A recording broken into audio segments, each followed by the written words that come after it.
And we are live. Good morning, good afternoon, good evening, everyone, and welcome to the Medieval Sewing Party and get ready with the Creative Contessa. I'm the Contessa, and I would like to welcome you into my court, as we've started calling it here at the Creative Contessa. So this morning I will be getting dressed in 15th century Franco-Burgundian style.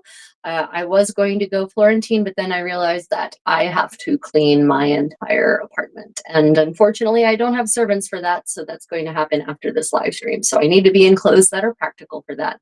The kirtle is the most practical garment you can possibly imagine. So just to start off, just let me know if you can hear me, if the sound is okay. And otherwise, I'm going to get started. Fantastic, Susan. As always, you know what it is I'm going to ask. So I'm already wearing my smock because I don't want to be demonetized by YouTube. So I'm going to be putting on my linen kirtle today.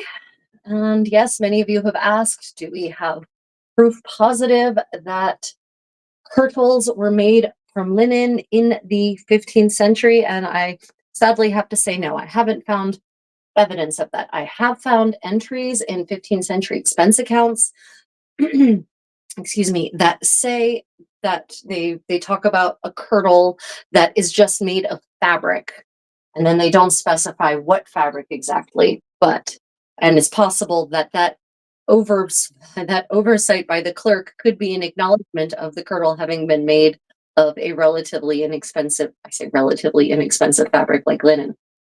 But there's no proof. In the 16th century, though, in Italy, in about 1550, we have an extant gown from about 1550, a camora, a sotana, that, oh, there's already lace here, that is actually made of linen. And it is the, what would have been the kirtle in English from the year 1550. So we know that at least as of 1550, for certain, in the Italies, they were making the base layer gown, the kirtle, out of linen. Interestingly, it's a blue linen, which also sets light to the idea that linen was never dyed, or that linen was never dyed for use in clothing. Yeah. Good morning, Richard. Nice to see you this morning. Thank you for joining us. So this is, some of you know, but I'll explain anyway. This is spiral laced, which means basically you're whip stitching the gown shut using a lacing instead of a needle and thread. And spiral lacing really is the best lacing. It is the sturdiest, the most, the fastest. You know, everyone likes the aesthetics, modern people especially like the aesthetics of cross lacing, but we have, as from what we understand of as cross lacing does not exist in this period. Excuse me, I just inhaled something. Also, they are building a new road behind my apartment, so let me know if the construction noise is, if you can hear it at all, and I will simply shut the window, and although I might shut the window anyway because warm air is starting to come in. I am here in South Korea, in the land of Joseon, for those who are familiar with it, and it is still full-on monsoon here. So the days are still in the upper 30s if you count temperature in centigrade, or in the mid 90s if you count your temperature, mid 30s, or the mid 90s if you count your temperatures in Fahrenheit. So it's and it's very, very humid. So basically during the day I generally shut up the apartment anyway to keep the hot air out. I had a beautiful walk this morning on the river. It was gloriously not hot. Humid but pleasant. So yeah, South Korea. Yep, this is where I spend this is my base of operations right now. Over the last 11 years, I'd say I probably spent 8 of them here in South Korea. Yeah. Your dress looks like old school. Yeah, so this is a 15th century, it's called a kirtle. And this is the underlayer, basically. So we have the linen smock, which is the layer against the skin. As always, the white linen underlayers. Humans have, in West and East, in Eastern Asia and Western Europe and in the middle, all across that space for thousands of years, people have been wearing white layers against the skin. In the East, it was actually either cotton or ramie or hemp. In the east, it was cotton, ramie, or hemp. In the west, it was linen. And that's because this layer is the layer that gets dirty, right? It takes the grime from your skin, it takes the smells from your body, and it protects your overlayers against you. And so this is the layer that gets boiled, that gets beaten, that gets scrubbed, that gets bleached. And then these overlayers don't have to be, because you're wearing this linen underlayer in the case of the West, or in the East, in Eastern Asia, cotton, hemp, or ramie, right? So we've stopped doing that in the modern world because most people don't wear natural fibers and they just toss everything in the washing machine. But historically, you couldn't do that. And historically, with natural dye stuffs, this is a madder red. So this is the kind of red you could get from madder root. It's kind of a rust red, a red orange color. So these dye stuffs are not, they're not weak, but they're not color fast enough to withstand the abuse from a washing machine or even from the historical washing process. So these layers were very rarely washed. They were stain treated, they were aired out. There were dry cleaning methods, but they weren't wet washed, because the way that you would get fabric clean back then would have just absolutely bleached all the expensive dye stuffs out of these overlayers, plus it would have ruined the finishing on the fabric, etc. So linen underlayer for the win. But nevertheless, this layer, the kirtle, this is an interim underlayer, right? In fact, there are court cases from the 15th century that describe a woman as having been abducted naked, but then it goes on to say that she was wearing her smock and her kirtle. So in the 15th century eye, for a lady of station, this is still not dressed. This is still undressed. This is a state of undress. Now, if you're a peasant, a farmer working in the fields, that's what a peasant is, by the way. Peasants aren't poor people in the Middle Ages. That's a job description. They literally are paysans. They work in the fields. So if you're a peasant, then yes, these are your work clothes, and this is fine if you're outside. If you're some other kind of craftswoman, then yeah, these are your work clothes. That's fine. But for a woman of station, this is not dressed yet. Okay, so next I'm going to go ahead and comb my hair. For those who haven't seen it before, I'll just show you briefly. This is a medieval comb. It has wider tines on the one side, narrower tines on the other side, and you start with the wide side. And I start by working my way up. What season is this outfit? This is a year-round outfit. That's a great question. What season is this outfit? This is worn year-round. These are your underlayers in all weather: winter, summer, spring, autumn. This is your in the 15th century. In the 15th century, these are your underlayers. France, specifically France, Burgundy, and England have this style of underlayers. Germany has something similar, but not quite. I haven't seen evidence of the short sleeves in Germany from this era. Italy has something similar but different in shape. Spain has something similar but different in shape. But the base idea of, you have a linen shirt thing that goes against your skin, and then a garment, a gown, as we would call it modernly, but that wasn't what gown meant then, that goes over top of it. So this is the underlayers in all weather. People had different tolerances for things like heat and cold in the Middle Ages, but also this ensemble comes from the 15th century, which is the era of the commencement of the Little Ice Age. So things are getting increasingly cold everywhere in Europe. That doesn't mean it didn't get hot in the summer, it's just less so. Let me see. Okay, just checking the comments. How often did they wash? For the linen garment, it varies. It seems to really mattered about how literally the same way we wash garments today was the way people in the 15th century seem to have washed their garments, i.e., when it was dirty enough to need washing, they sent it to the laundress to be washed. Now, there are in the household expense accounts of John Howard, and also in the expense accounts of the Royal House of Scotland in the second half of the 15th century, there are entries that taught laundress bills, lots of laundress bills, lots and lots and lots of laundress bills. So it seems that they were sending garments to be laundered on a pretty regular basis. Now, it's hard, we can't really tell if it's the same garment that's going regularly or multiple different garments that are going regularly. But I will say that laundry seems to have been done quite often for those who had the money to pay a laundress to do so. And, We also know that they expected the undergarments to be white, that they washed their hands and they washed their bodies frequently. So, you can count on the 15th century being a lot cleaner than people think it was, especially in terms of personal hygiene, grooming, and clothing. And they had professional laundresses, right? You didn't launder your own clothes because you didn't understand the science behind laundering your own clothes.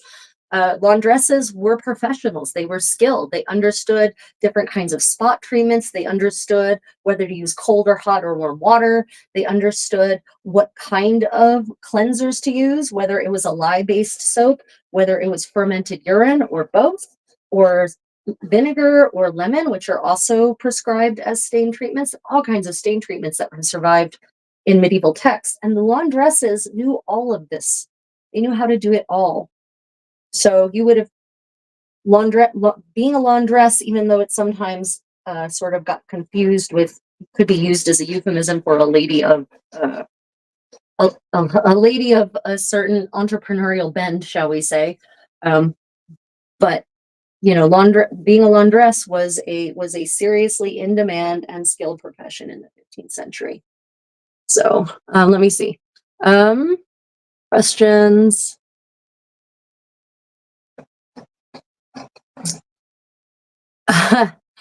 You kind of look like Han from Stray Kids. I hope pure Sharky. I hope that's a good thing. Hold on a minute. Oh, crap. Sorry. I hate this. Okay. If you were poor and didn't have access to water the same way as better off people. So everyone had access to water. When people think of poverty now, they think of food deserts, they think of ghettos, they think of squalor. First off, the rate of extreme poverty didn't really exist in the Middle Ages in most places in Europe because there were charitable institutions that prevented it from happening.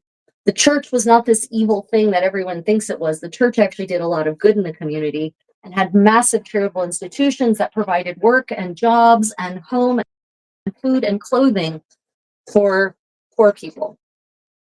So, and also there were the commons, like there was a lot more common land, common resources. The Middle Ages is before the rise of crony capitalism or unfettered capitalism, before the rich got really, really rich, before the enclosure acts, before the commons were taken away from the people and given to the wealthy. So everyone had access to water. There's no one who didn't have access to water. It just didn't happen. There were public wells were easily available and accessible everywhere in towns. And if you lived in the country, then you were always near a body of flowing water. So everyone had access to water. It's just you have to change how you view medieval society. A lot of people, when they imagine medieval society, they're actually imagining early modern society.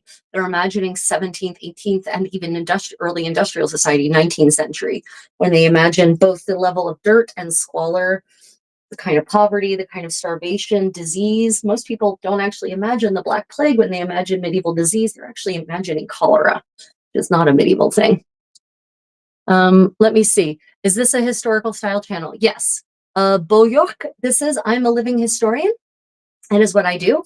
I enjoy exploring history by not purposefully, by in researching and recreating and reconstructing various aspects of historical material culture. My focus is mostly medieval, but I do definitely stray into other eras because all the pre-modern eras interest me. The postmodern eras don't interest me so much, honestly.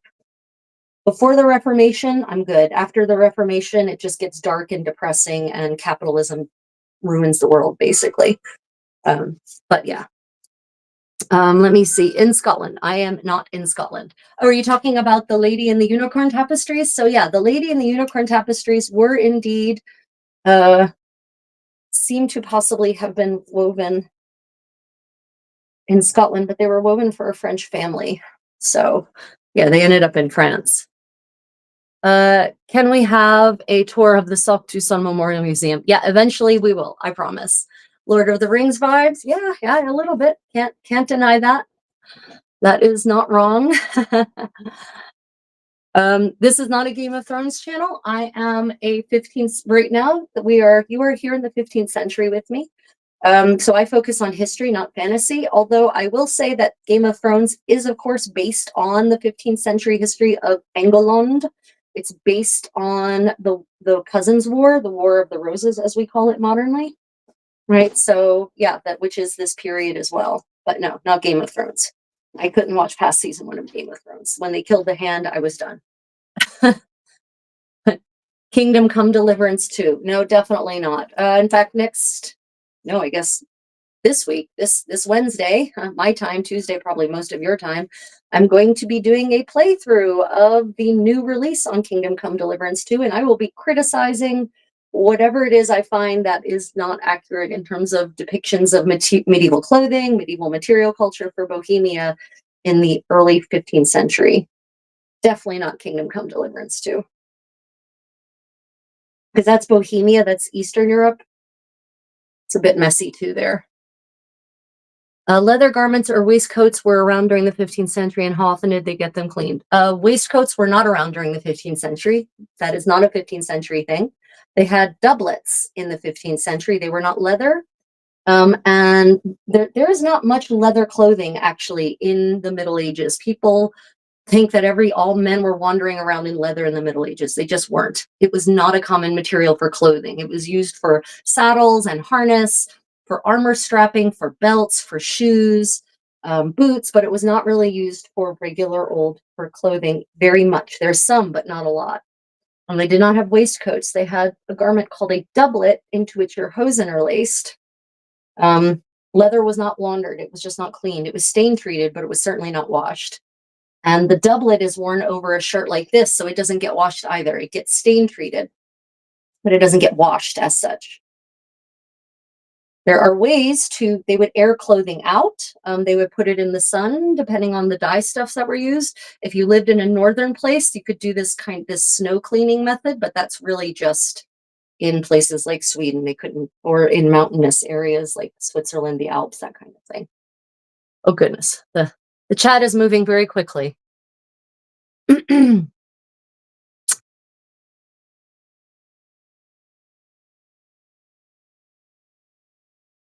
Jake, if you think it's modern feminism that has ruined everything, you might want to not be on my channel.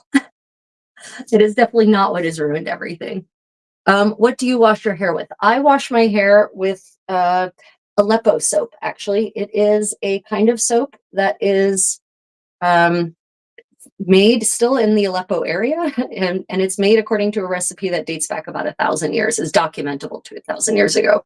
But honestly, this comb, you can see all the detritus that I've combed out of my hair, is actually one of the ways in which I so-called wash my hair, and that's how medieval women washed their hair as well.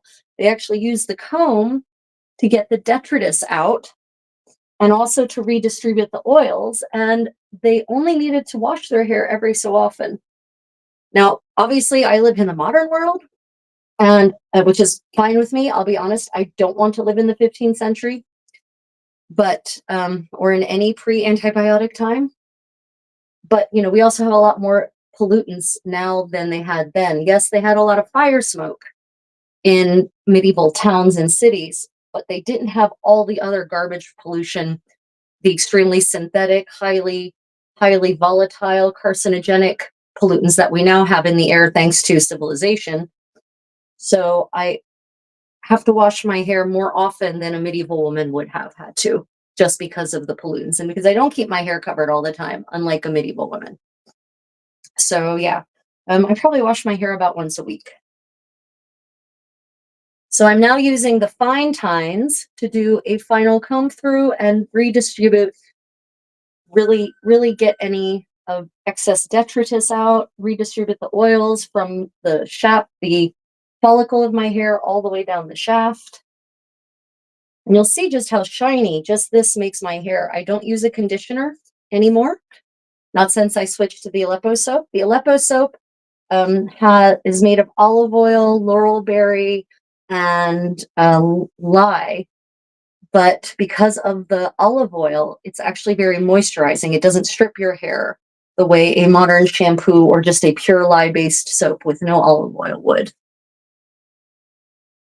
Let me see. I may be thinking, oh wait, sorry.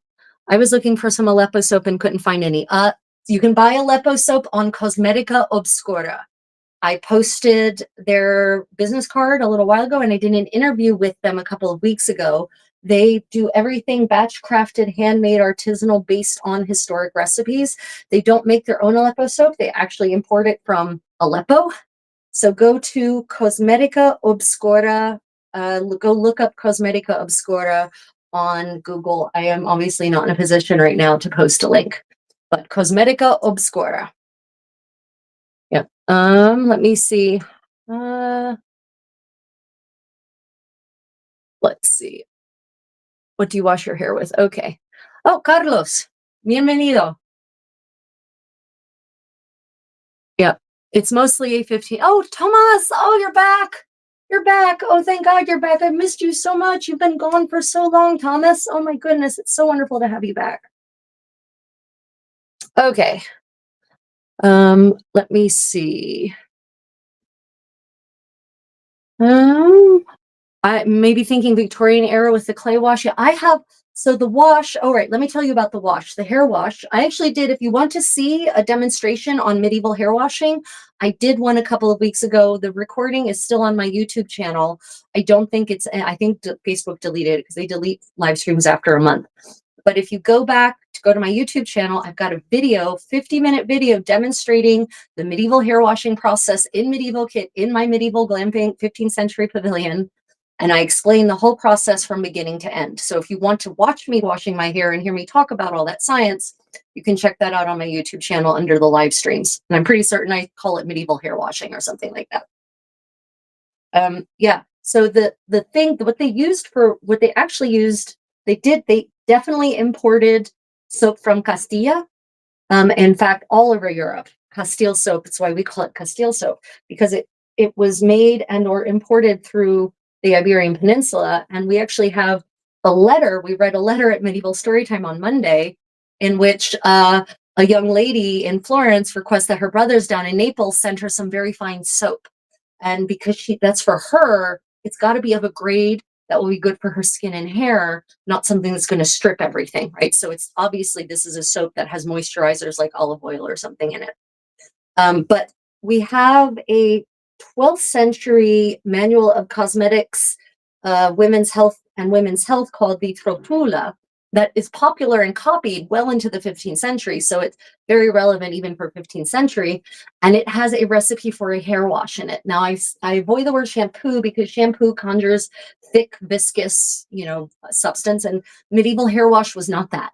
This is literally, the recipe says that you take vines, grapevines from the vineyards, and you burn them, and then you take the ash and you sift it and you mix it with water. And that the ash is potash, it's alkali, and then mixing it with water makes an alkali solution. And then it says you pour that through your hair. And there's this depiction, and I've shared that depiction. It should be in my posts. If you go back through my posts a couple of weeks ago, there's actually a depiction of a woman dressed almost just like this. And she has her hair flipped over a basin, and she's combing her hair into it. And I'm pretty certain that she is combing the wash through her hair, using the comb to help with the, pull the alkali solution through her hair. And as the alkali solution goes through her hair, the alkali dissolves the grease. That's what soap is. That's what makes soap work. Its alkali nature literally breaks up the bonds of the grease. And then that allows you to actually remove it from your hair. So yeah, that is. There might be other recipes for medieval hair washes as well. I haven't personally encountered them. That's the one I have found. And I do know that they were using Castile soap. I don't know if I've seen direct evidence that they were using it on their hair. They may or may not have been, but they definitely had it, and it was considered a luxury good. Now you could make soap using, lots of people made their own soap. And it was not a luxury good, but that was also the kind of soap that would actually, like, when you used it long enough, that's why laundresses had really bad hands often, is because the alkali was like literally giving them chemical burns. Okay, let's see. I've seen the Aleppo soap process the old way in the giant warehouses. Yeah, so if you if you want to buy some, and if you are in the US or in Europe, although God knows it's getting more complicated now, Cosmetica Obscura sells it. And I'm certain other people do too. And I should have, sorry, it's out in the other room. I also use it to wash my face. Let me see. Yeah, the Vikings definitely used ash and urine and lemon juice to bleach their hair. Women in the 15th and 16th century and 14th century in Italy were also using urine and lemon juice, or definitely using lemon juice and possibly also fermented urine to bleach their hair. Okay, so there we go. You can see my hair is all nice and combed. And you can see just how shiny this comb makes my hair. And no, I don't, no conditioner. There's no conditioner. This is just the natural shine from my own, the oils from my scalp being properly combed down through the hair. So you can see how nice that is now. Yeah. So yeah, once I got away from the mad cycle of modern stripping my hair with shampoo and pouring on a whole bunch of chemicals to make it look good again, my hair has just been so much happier and has gotten so much longer since then, I have to say.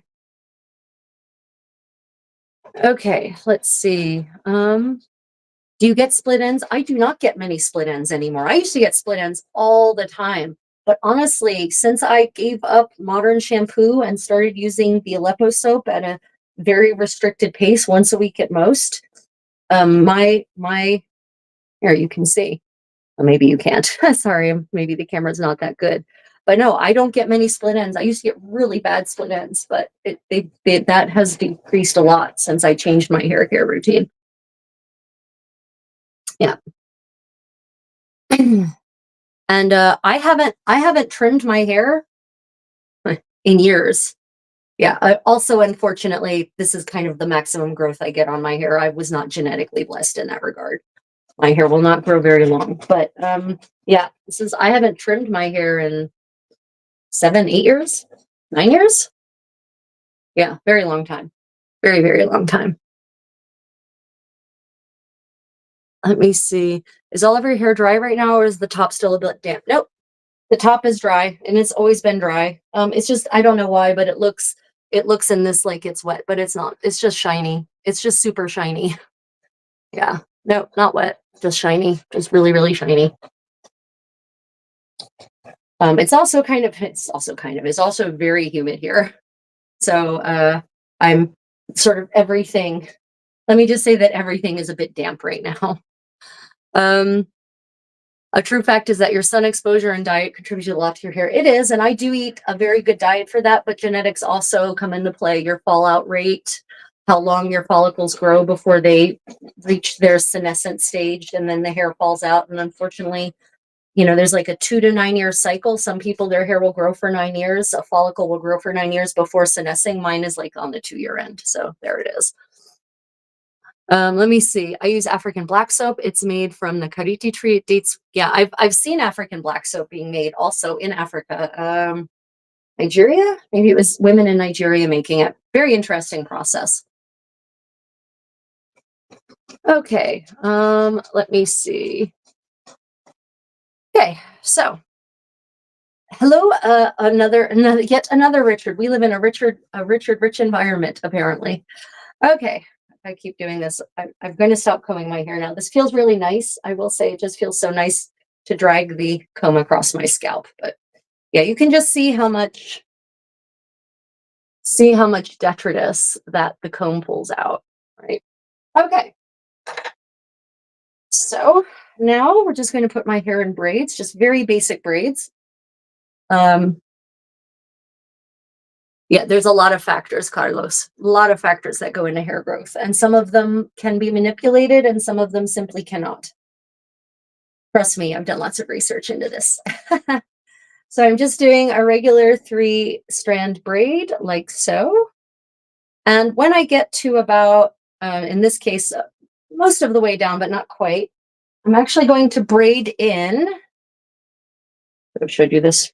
This is some finger loop braiding. This is a test piece finger loop braiding I did in a class actually. And so these short little braids can be very useful. And so I always keep these test pieces for my finger loop braiding classes because they work very well for tying off the ends of your hair, for instance. So then I just line the braid up, the finger loop strand lace up with the 2 strands of my hair, and then I just braid it in. And then when I braid a couple more down like that, I just tie off the ends by wrapping around the braid, sort of what I call counter wrapping. And then I just tie it off in a half knot, and that's good. And it won't come out. Yep. See, no elastics needed. And no, I don't use elastics in my hair anymore either. I haven't used hair elastics in over a decade at this point. Yeah. Okay, so this is the second finger loop braid. Repeat the process on this side. I can't braid and hold it at the same time. And if I had a longer one, I could actually start up here and braid it in all the way. Now, how 15th century French women or Burgundian women or Flemish women or English women finished off their braids is a bit of a mystery because we almost never actually see their exposed hair. So yeah, so we have to come up with some conjecturally plausible solutions. So I personally can't just tie one of these around the ends of my braid and it stays. I have to braid it in and then tie it off. That way it doesn't fall out. But I'll show you on the tapestry behind me in a moment, evidence of using a ribbon anyway, a tape as it would have been called back then, to bind the hair. Even though it's allegorical, it's still potentially a visual clue as to how women secured the ends of their braids in France and Burgundy. Okay, all braided. So here, you might be able to see, she's got her hair over her head, and it's actually not braided, it's just bunched up, and then there's a tape that's literally lashed around it, and then it's wrapped together at the top. So that would definitely keep it secure as well. But this is an allegorical hairdo. This is not the way regular women actually wear their hair. As a man who hates elastics in his long hair, I feel as though I've just witnessed a revelation. Yeah, braiding it in for the win. But also, I'm going to try to set up a live stream where I'm going to show you struggle doing my hair Florentine style by myself. And I will show you how you can also use these finger loop braids, laces like this, as they were called in 15th century English, to actually just bind, even to bind your hair right here, like this, like it is on her. Let's go ahead and show you. Like it is on her hair, right? You can see how it's bound, literally just bound around the ends there. And so that's how you can also do a so-called ponytail in the 15th century, right? For men, for women, whatever. And I do have a technique, and maybe I'll show you that next time, of doing a bun on the top of the head, a conjectural technique for a 15th century bun that also uses this, no elastics whatsoever. Yep. I love watching you. I'm sorry, watching from the Egypt. Oh, Egypt! Someone from Egypt. Welcome. Thank you for joining my stream. Awesome. I have actually been to Giza. Let's see, what else have I missed? So where did the dye for the thread come from? For which thread? So there were different kinds of dyes available in medieval Europe. And what did I do with there it is. Not done yet. There were different dyes available in medieval Europe. Too far back for you to see me. Sorry, just rethink. For this color gown, this would have been made using a couple of different options. Brazil wood, as it was called, but also from madder, M-A-D-D-E-R, not matter, which is a root. It's a weed. It's a weed. And you would never look at this weed and think that's going to make something red until you rip the weed out of the ground and see its red roots. So madder was something that everyone could find and everyone could access. It was the poor person's red dye, basically. And a lot of the archaeological extant finds of garments or textiles or thread bits that have survived from the 15th century, if they're red, they're either madder, or the other red is the expensive red, is the red that became crimson, kermes. And that is basically a louse. That is an insect that grows on certain kind of oak tree in the Mediterranean. And the best red, unfortunately, comes when the female has unhatched eggs in her system, basically. And then they harvest the Kermes lace then, and then they get the best dye. Unfortunately, if you harvest the louse when it's in the peak of its reproductive cycle, but before it reproduces, it can lead to this little thing called extinction, which almost happened with Kermes.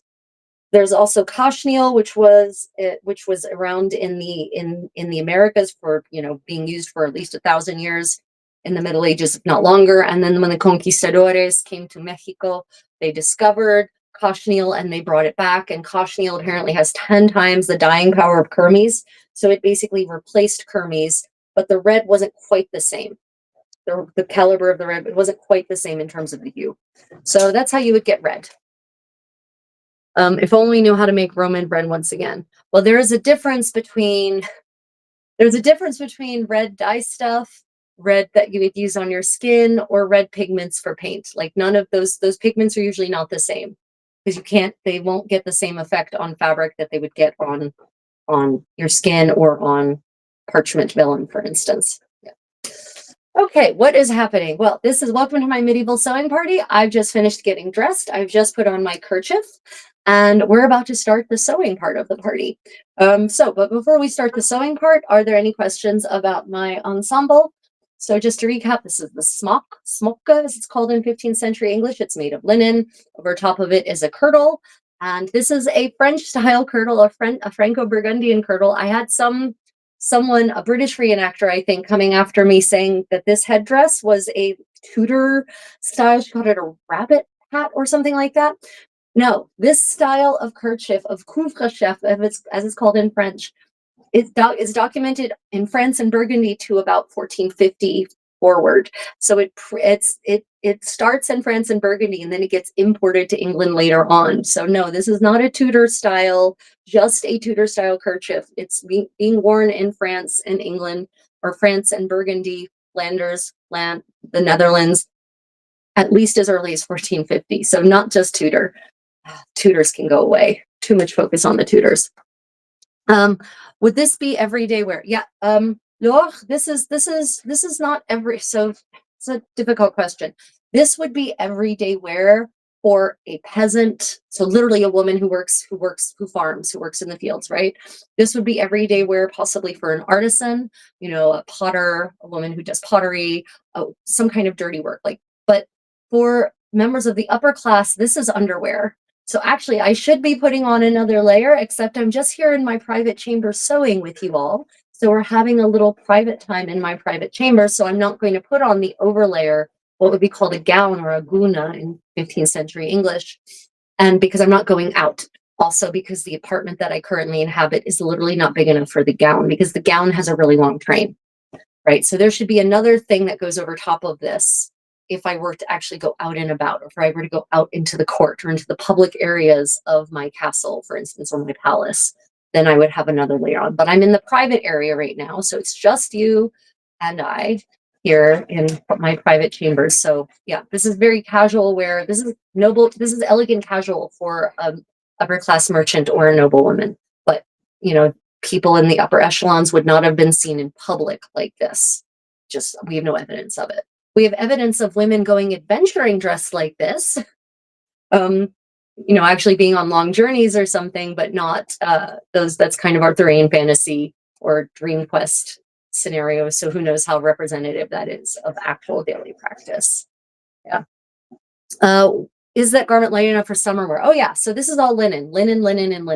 And I've worn this literally in Thailand in the hot time of the year, and it's super comfortable because linen literally pulls the moisture from your body. It wicks the moisture out, and then evaporative cooling can take effect. Yeah. Je ne suis pas française moi-même, mais je parle français.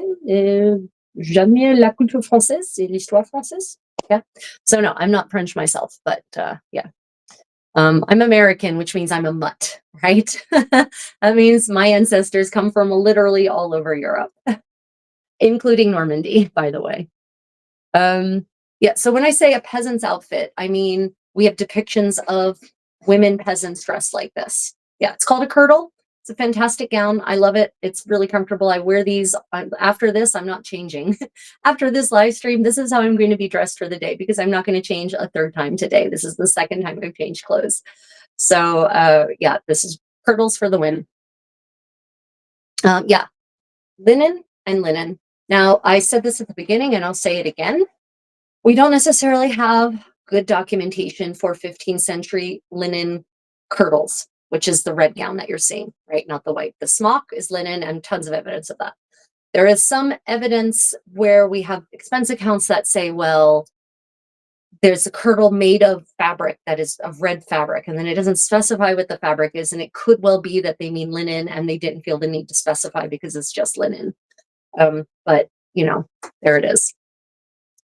Let me see. How long would it take you to make a similar outfit again? If I don't use a sewing machine, about 100 hours.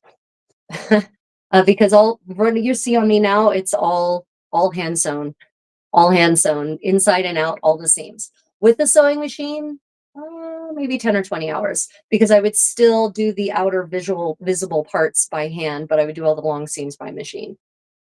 Yep. Let me see. What is the thread used to tie the kirtle? This is a lace. It's called a lace in 15th century English, and it is finger loop braided. So I have finger loop braiding tutorials on my YouTube channel. So if you want to learn the technique for making laces like this and laces like the ones that are in my hair, then you can check out on my YouTube channel, look up finger loop, and you will find it. Let me see. Can you purchase any part of your outfit pre-made? Yes, there are vendors who sell these kinds of clothes. I never bought clothes. I always make my own. Historic Enterprises sells them in the US. Revival Clothing sells them in the US. There are other people as well, I think. I'm not certain about the European market. I don't know there at all. I've been out of Europe since 2014, so I'm not savvy about who's selling what there. Does your head covering and plate slip back from your head? It does not. I can literally dance, jump, move my head, and it doesn't slip. See? Yeah. Jade, thank you for that compliment about my skin. Belfast, lovely. Thank you for joining us. Good to see people from all over the world. Hello from Illinois. Nice. Lumpy, appreciate you. Okay, sorry, just screening. You guys are coming so quickly. I'm from England and I hope you look official. I'm not certain what looking official might be, but what's a rough estimate of the cost it would take to make a similar dress? Oh, depends on where you are and how much fabric costs, right? I'm very good at bargain hunting. So for instance, I bought this linen for $3 a yard. And I do mean a yard, I don't mean a meter. Welcome to American stores, right? And I got this linen. Oh, there's a big stain on it. What the hell's that? Great. Okay. Well, you might be seeing me do a video on medieval stain treatments. It's kind of like blood, unfortunately. Anyway, I got this linen actually in Korea for $3 a yard, $3 a meter. So it depends on whether you're good at bargain hunting or not, right? So cost, I couldn't tell you. I will tell you that there's about 5 meters of 60-inch wide linen in the kirtle. And there is 2 meters of 60-inch wide linen, 2.5 meters, maybe 3 meters of 60-inch wide linen in the smock. So, however much 8 to 9 meters of linen would cost you is how much it would cost to make it if you made it yourself. But if you paid someone else, then you're paying for their labor and expertise, and the price obviously goes up.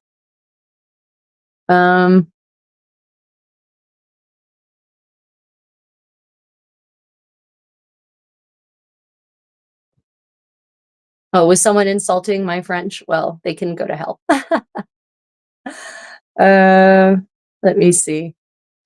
I do. Everything on me is hand sewn, but I have fallen behind the power curve on replacing the garments as I literally wear through them and wear them. So I have actually borrowed a sewing machine so I can at least do the inside seams by machine, because it's honestly, the inside seams are what really take a good chunk of the time. Then lacing holes and details like that take some time too. But yeah, what you see on me now is entirely hand sewn, and most of the garments I have, for instance, I have this one here. This is my Florentine, what would be a Florentine kirtle called a gamora, right? This is entirely hand sewn. inside and out. Yeah. I prefer hand sewing. It's much more enjoyable. Question: were there a variety of color kirtles? Oh yes, and kirtles, especially in the upper echelons, are made of really expensive fabrics. So this is why my next project is to make a kirtle out of silk damask. For instance, we know the Queen of France and the Queen of Scotland in this era, Charlotte de Savoie, and Margaret of Denmark, they had kirtles made of cloth of gold. They had kirtles made of silk satin, of silk damask. I think even a couple silk velvet kirtles in there. So yeah, kirtles, and then all different kinds of colors, all different color combinations. So yes, kirtles were different colors and different materials. There are wool kirtles also. We have a lot of evidence of woolen kirtles, some of them made from very fine wools that would even look like wool so fine that it would look like satin. Like that's what doeskin is. So yeah, kirtles can be made out of a wide variety of materials and calibers of material as well. Okay. Thank you, Don. Appreciate that. Hello from Boston. Thank you for joining. Thank you for joining us. Oh, goodness. Okay. Huh. Letty, you have clicked on medieval living history. So this is a 15th century Franco-Burgundian ensemble. Yeah. Is that the red medieval lady? Oh, thank you, Tornado. Appreciate you. Would this be an expensive dye? Madder is not. So the dye out of which this is made would be madder, which is, like, as I was saying, it's a weed. It grows everywhere and it thrives in the poorest of soil. So it doesn't even need good conditions. And anyone could dig up madder, and it's not a hard dye stuff to convince to be red. Madder is actually very easy to dye with. So this shade of red would have been easy for even peasants, people with lower incomes to achieve or even possibly to afford. Kermes red, this red would have been Kermes. That red would have been crazy expensive.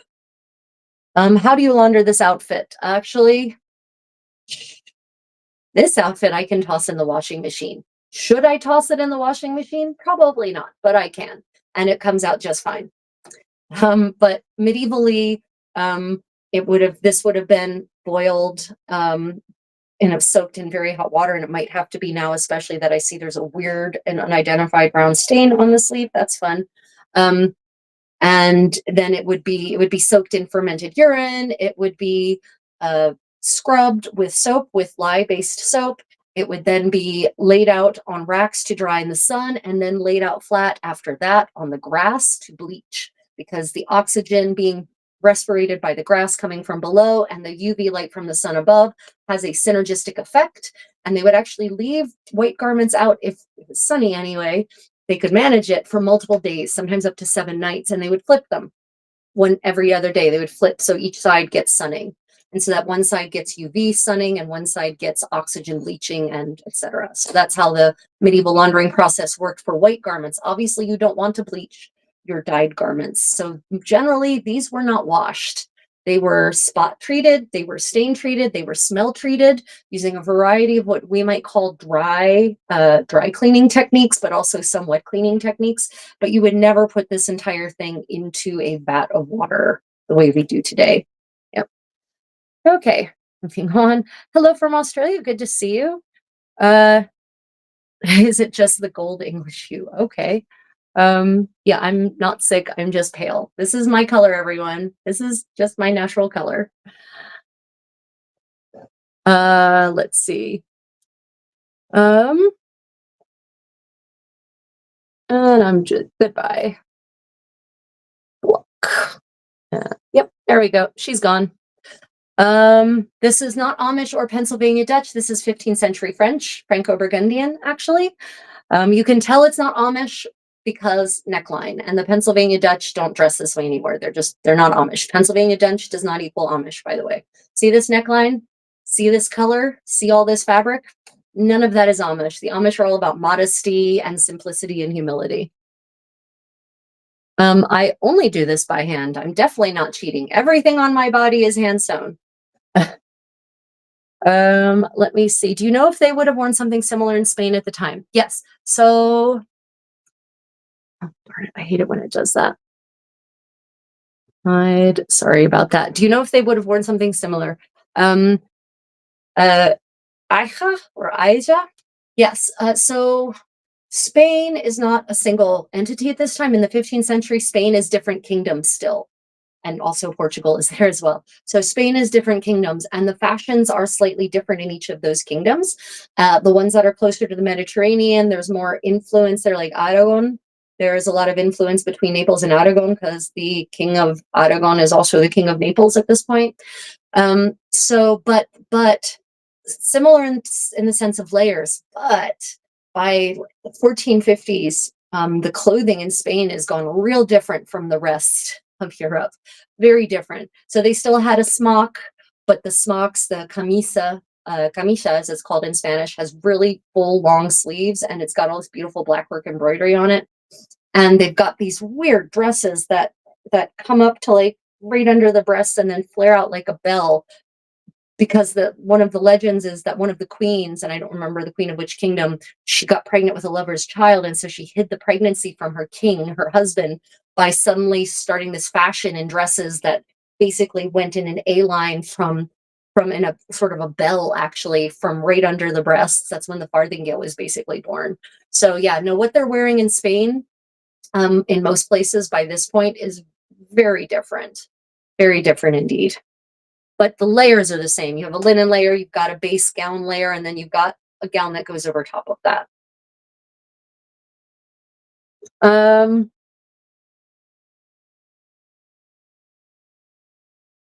oh goodness, I'm way behind. Okay, guys, I'm so sorry. The chat is moving so fast. Okay. I have to study well for my exam, and yet I'm still here. Well, Jade, thank you for joining us. Okay, so everyone, I'm going to move on now to the sewing part of our party. I've actually got one project I think will take the whole time, but if it doesn't, I also have repairs. So the first thing, I always do that. I always grab it, put a pin right into my finger, and then start bleeding because, of course, I'm working in something that's white. So this is why I keep scrap fabric around, so that when I invariably stick my finger right into a pin, I can just staunch the bleeding immediately and not get my clothes bloodstained.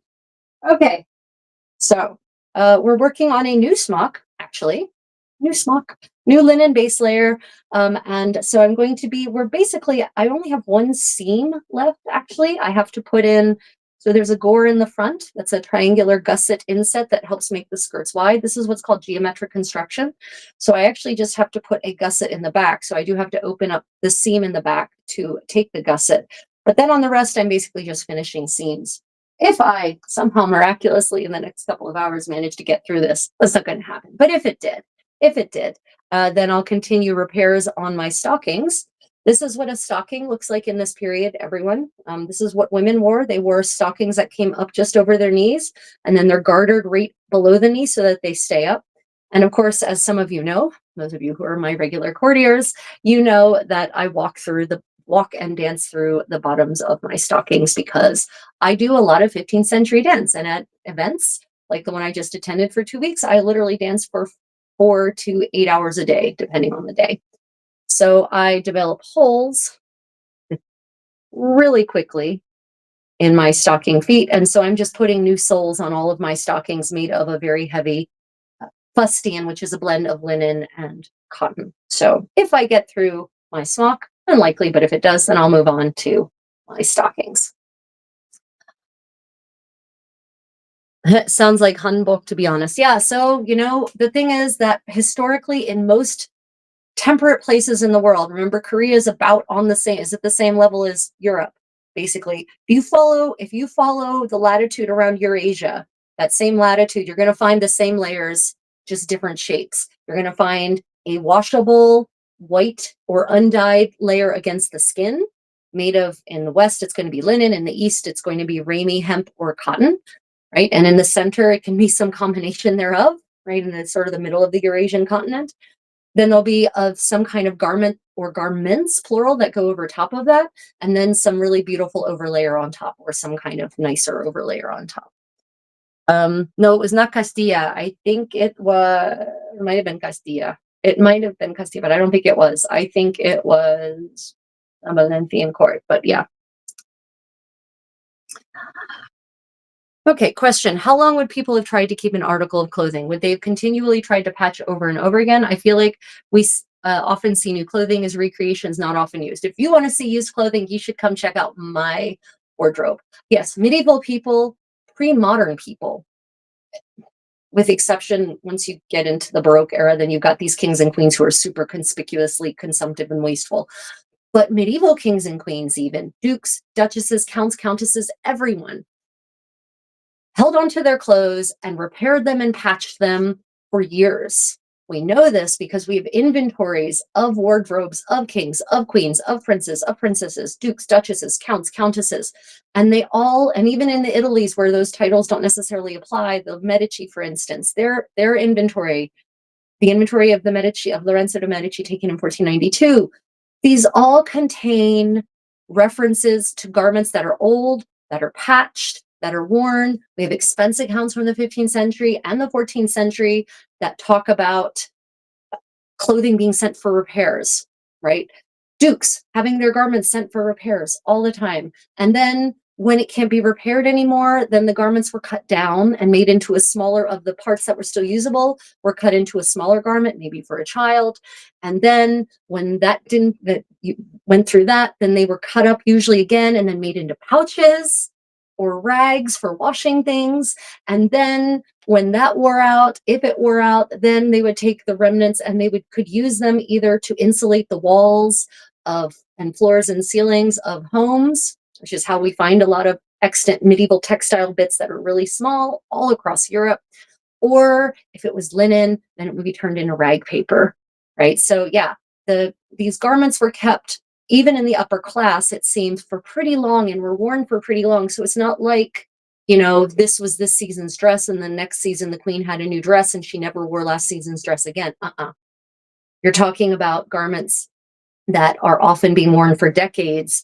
They might be updated occasionally, every 5 to 10 years. You might say, oh, well, that's an old-fashioned cut. I want it trimmed down to the later style. And we have evidence of that happening from extant garments. There's this gown called the Golden Gown of Queen Margaret. Debatable whether it was ever any Queen Margaret's gown. That's not the point. It's a cloth of gold gown, and I mean gold, like 24 karat um, foil wrapped around silk thread woven into fabric, cloth of gold. It's cloth of gold, and it shows very clear signs of having been cut down to fit a smaller body. So even at the level of royalty, they're recycling and upcycling garments. So yeah, I hope that answered your question. um, let's see. Is your time machine broken? Some of the Aragonese royal, I think it was Aragon actually. Um, some of the Aragonese royal gowns and clothing of the 1100s still exist and are absolutely stunning and insane beadwork. Reminds me much of the Byzantine depictions of the emperor. Oh yeah, Takeda. No, Spain in general is a haven of extant garments from the 11th, 12th, 13th, 14th, and 15th century. It's unfair. It's really just unfair how much survives in Spain versus other places. And you're right. The knitting, the beadwork, the embroidery, the styles. Yeah, Spain has very unique fashions all throughout the Middle Ages. The layers are the same as in other places, but the shapes are just fascinating. Yeah, 100% agree with you. In the 15th century, did they not use thimbles? They did, but I don't usually use a thimble just to pick up a garment, but invariably when I pick up a garment with pins in it, I find the pin with my fingers. But also, I do not like working with thimbles. Anyone else not like sewing with thimbles? I don't like sewing with thimbles because I lose dexterity. Am I the only one who wants to have full dexterity when they're sewing? I like to have that fine control, and I feel like a thimble limits my ability to do that. Will you post this as a recording? I'd love to stick around, but cannot. Yes, everyone, this will post as a recording. It will be accessible for everyone to check out. So no problems. Reminds me of how I'd see men wearing no shoes, but then just wear their stockings in 15th century images. I always wondered if they were leather soles or something. Yes, ocean answer. In 15th century the Italies specifically, they wore soled hosen. That's actually described in expense accounts and inventories as soled hosen. So literally there is a thin leather sole, not terribly thick, a thin leather sole that is sewn into the bottom. But when they actually went out into the streets, they would wear chopines. They would wear pattens over top of that, basically a sandal-like overshoe. They wouldn't just walk around in the dirty, filthy streets in just their soled hosen. But when they're inside, where they're not walking around, they kick off those overshoes, and then you have just the hosen. Wow, I'm so far behind. You look like a countess. Well, that's the goal. Okay, I'm curious if Spain is able to have so many historical garments. Is it like Egypt, so many artifacts, intact dry climate? Exactly. Exactly. Ocean's answer. It's the climate. It's the climate and the way that they actually interred people in their garments. Or sometimes their garments would end up in relics and in a reliquary, and then they would be preserved. But yeah, the climate, it does it every time. I'm usually a non-thimble person unless I'm working in especially thick fabric or leather. Yeah, yeah. Let's Yeah, exactly the same way. If I'm trying to drive a needle through a lot of layers, I will break down and use a thimble also with leather. Yeah. Let me see. I can't sew with thimbles either, which is really hard on my hands with sewing all that canvas. Yeah. When I go into a sewing marathon, like days with hours upon hours of back-to-back sewing, my fingers kind of look like minced meat. Yeah.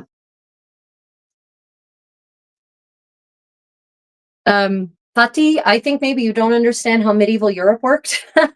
France did not dominate Europe for all of the Middle Ages in terms of fashion. They just didn't. The Italies have a completely different fashion. Bohemia's got its own take going on. Germany has its own style. France and Burgundy don't even always overlap in this era. And France isn't France in the 15th century. France doesn't really become France like we understand France until the tail end of the 15th century. Almost up until the 1490s, in fact, Brittany isn't even part of France. So you can't just say that France dominated fashion. That's just not how it worked. And Spain had completely different fashions. I mean, really different. The Iberian Peninsula is the exception to almost every rule about medieval Europe. It just is. Yep. Sorry, Fatih, but yeah. Did 15th century men go hunting in just hose like the Devonshire tapestry? Yeah, you're thinking of the Devonshire hunting tapestry. Just hosen? Do you mean like nothing else? No. I don't think no. No, I've never seen or read about men going out in the 15th century in just their hosen. They would even wear an overgarment to go hunting. So they didn't even wear their undergarments, just they wore an overgarment. Yeah. Let me see. Is the head linen due to cultural religious reasons, or does it have a more practical reason? Yes, all of that. I have a full length video, like I guess it's like 12 or 15 minutes long on my YouTube channel about why medieval people, not just women, but men and women covered their hair with linen. The short answer is it helps keep your hair clean. It keeps the sun off in the summer. In the winter, it provides an extra layer of insulation. There might be some scriptural requirement for it in Western Europe. Paul is credited with saying that, women should cover their hair. I'm paraphrasing here. Whether he actually did or not, who knows? But yeah, all of those reasons. There's lots of reasons to cover your hair. And actually, what's interesting is that women and men exposing their hair instead of covering it seems to go along with the development and implementation of the chimney, because chimneys in Western Europe are actually a new invention in the Middle Ages. They're not even invented basically until the 12th century. And that invention only gets implemented in the highest level households. Most common homes don't have chimneys until the 16th or 17th century in Europe. And I mean that. So what this means is that if you're cooking in your home, you've literally got a hearth and a hole in your roof, and the house is just smoky because the smoke doesn't cleanly go up through that hole in the roof. So there's ash in that smoke. So if your hair is uncovered, men and women, your hair is going to get really gunky really quickly, because ash is not just ash. It's not just like clean dirt floating around. It has grease and stuff in it, especially from the cooking process. So before chimneys, everyone seems to have covered their hair at some point, at least when they're inside. But as the advent of chimneys goes on, I've noticed a trend in women and men increasingly moving towards styled hair that is exposed. And you can see that going, it starts in the 14th century in Italy. And then as the decades wear on, as the centuries wear on, as chimneys become more common, more women are actually exposing more of their hair and actually wearing styled hair instead of just covering their hair with hats and headdresses. So yeah, that's just an observation I have. Okay.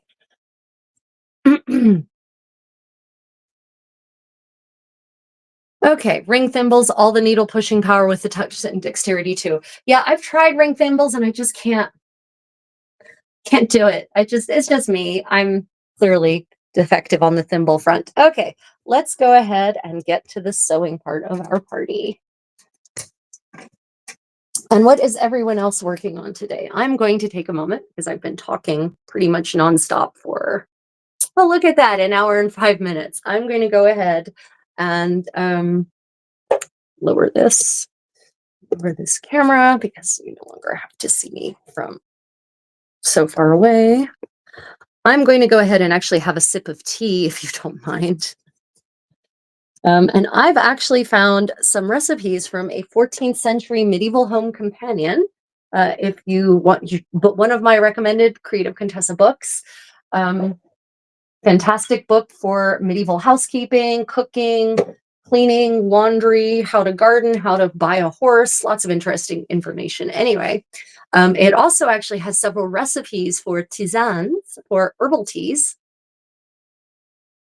And these what we would call herbal teas, but they're just referred to as, beverages you can serve for, people who don't want wine or beer. So yeah, I have actually found references, and the combinations were interesting. There were some blossoms in there and different kinds of herbs, and it was recommended that you make this in like a large batch, and then you can serve it when you have company over. So tea technically has to be Camellia sinensis or some combination thereof, which most people don't realize.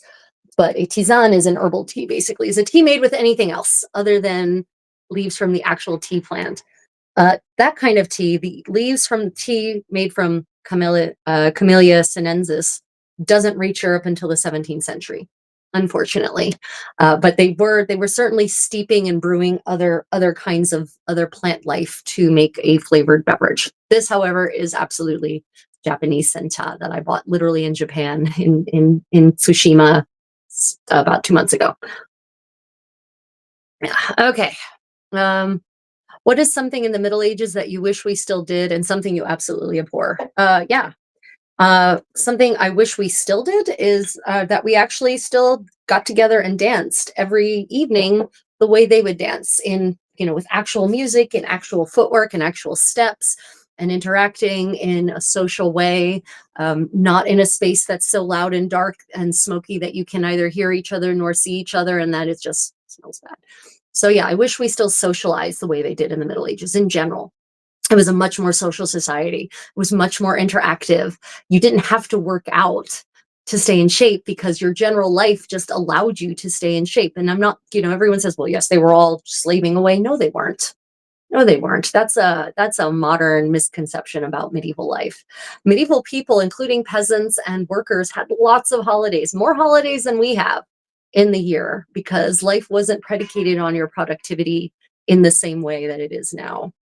Yeah, so I wish we were more social in that way. One thing I absolutely abhor and definitely don't want to bring back is uh, almost any of the medicine, any of the medical theory. Occasionally, some of the medical theories actually align with the way science, physics, and chemistry actually works, but otherwise, it can get really scary. So I definitely would not want to implement modern medicine. The idea that if someone is sick, you should bleed them. That's bad. That's real bad. That literally is what killed a lot of people historically, is they bled them to balance their humors, and then of course the patient was so weak that their immune system couldn't actually fight off the thing that was making them sick. So yeah, medieval medicine, don't care for it so much. No, nope, nope, nope. Oh, Jade, well, thank you I'm so glad you got to join live today. I noticed you use both hands with your drink. Oh, right. So this is the historical way in which Koreans drink their tea in Joseon, the way they drank their tea. So, so they would actually take the cup in one hand like this. This is my left hand, by the way. We're mirrored, just so you know. And you would pose it on your two middle fingers, basically your middle finger and your ring finger, and you would support it with your thumb. And then with the other hand, you would support it, excuse me, put it on all your fingers on this hand, three fingers, not your pinky.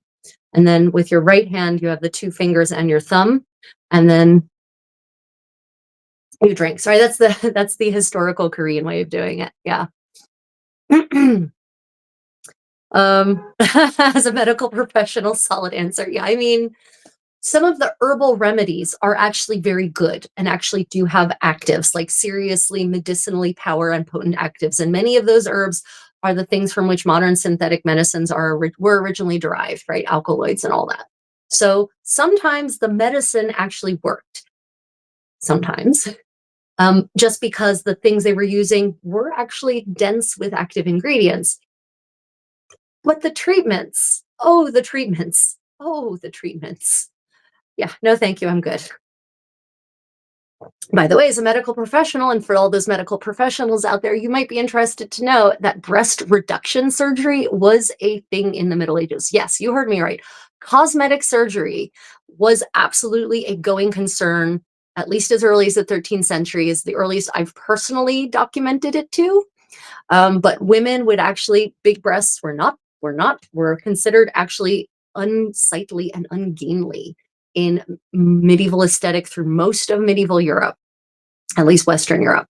And so women who had large breasts, pendulous breasts, overly sized breasts, would actually get breast reduction surgery in a pre-antibiotic age. In a pre-germ theory age, they would get breast reduction surgery and they would survive, by the way. People would also have their hair lips fixed, which, oh my God, to repair a cleft palate. Oh my God, I just, mhm. They did have poppy juice to dull the pain and or for in a form of anesthesia, but it was acknowledged in the medical text treatises that I've read that if you give too much of this juice, they will not wake up again.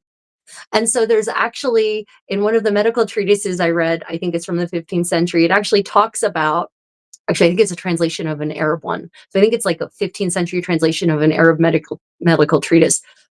Arab medicine in the Middle Ages is actually pretty advanced. It actually talks about how you need to wake up your patient, it literally says to smack your patient every so often so that they do not sleep too deeply after you give them this concoction to put them under. So if there are any anesthesiologists out there, if you've ever wanted to smack your patient, apparently you need to go back to the Middle Ages and be an anesthesiologist, because it was a encouraged practice to occasionally slap your patient who's under anesthesia, medieval anesthesia, to keep them from going into a coma, basically. LPK, thank you for the compliment and thank you for joining. Not puppy juice, poppy seed juice, poppy, Poppy, poppy juice. Yeah, opioids, exactly. Yeah, if you're diabetic, it was called the sugar sickness. If you were diabetic in the Middle Ages, it was generally a death sentence. Obviously, certain forms of diabetes can be controlled with diet, and actually they acknowledge that in certain medical texts, that if you had sugar sickness, you should avoid certain kinds of food. Unfortunately, the kinds of food you should avoid didn't necessarily have anything to do with the actual science behind diabetes and was more about balancing the humors again. So yeah, exactly. Poppy juice is the original opiate used. Yep. Yeah. Not puppy juice, poppy seed juice.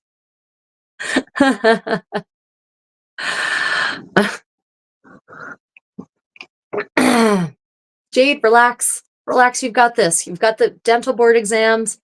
It's okay. Breathe, breathe, breathe. And just think how much better modern dentistry is than medieval dentistry.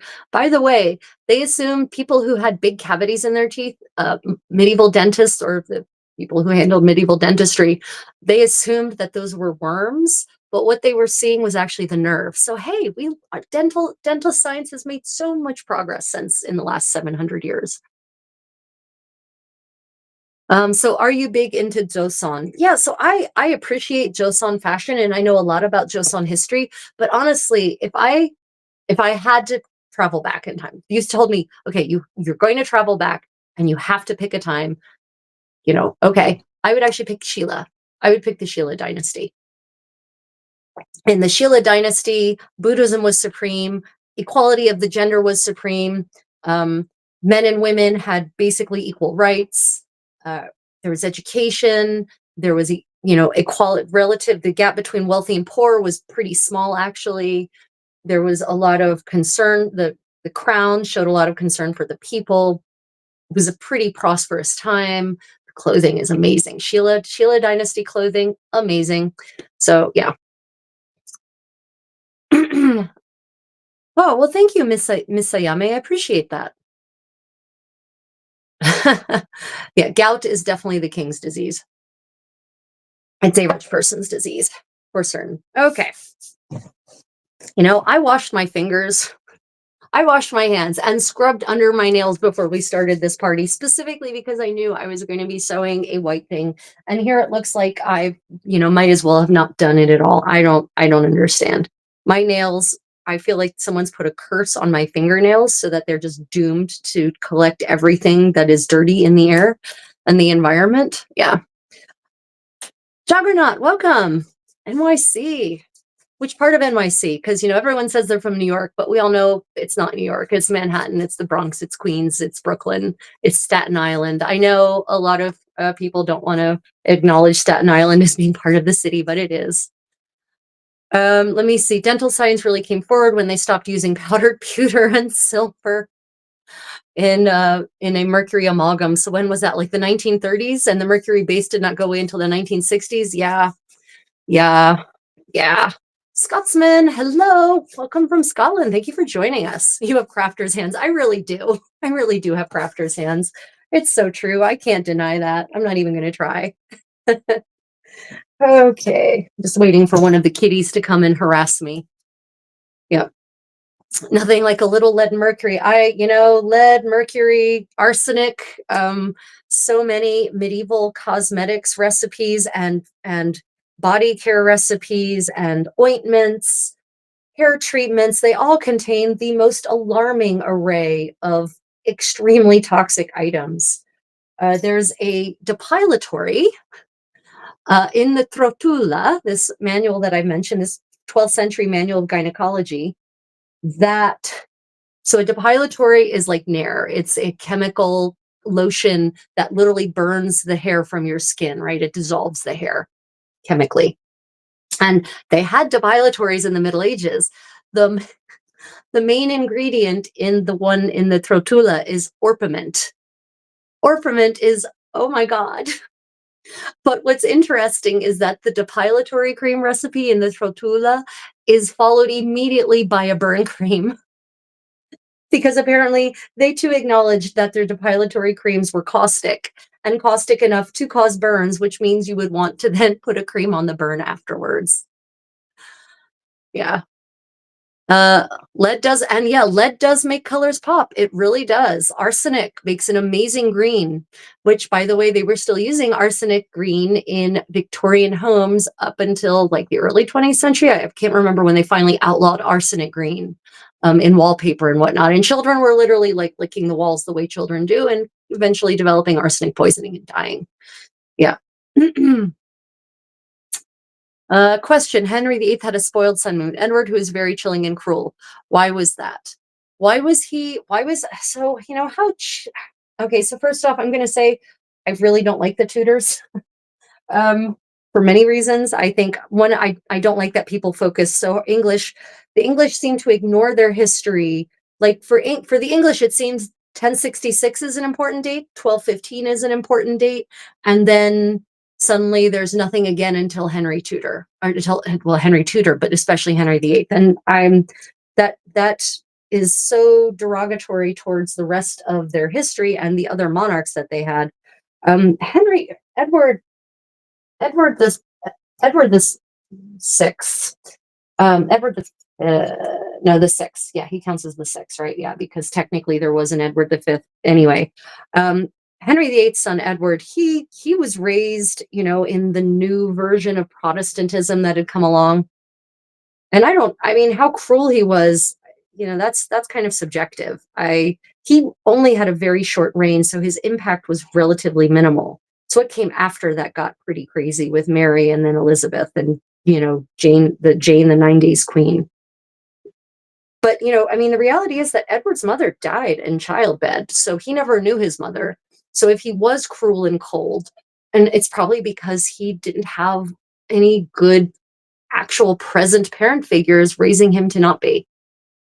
It doesn't have to be his actual mother. It could have, in the Middle Ages, in the Renaissance, and getting into the Baroque era, the wet nurses played a really big role. The nurse plays a really big role in creating an emotional bond with a lot of upper class babies. But if you don't have a good nurse, if you don't have a good, warm person raising you and taking care of you to make those connections, then you have a less of a chance of being a warm, good, caring, empathetic human being. That's the reality. I didn't say it's impossible, just a lower likelihood. Let's see. Let me see. Baroque music is, yeah, I do like Baroque music. Did the medieval Anglos have Great British Bake Off competitions like they have today, just locally? No. They did not have Bake Off competitions. But they're actually, I haven't personally found evidence of any kind of cooking competitions like we would understand it at all, even in competing for the position of head cook or something like that. So yeah, I have not personally found evidence of that. Let me see. Mary, my ministers tell me you're having private Catholic masses. That's illegal. You should follow my prayer book or else I'll get angry. You wouldn't like an angry little Eddie. Yeah, yeah, yeah. Mary Tudor, Mary the First of England. She does not get the kind of credit she's really due, I feel like.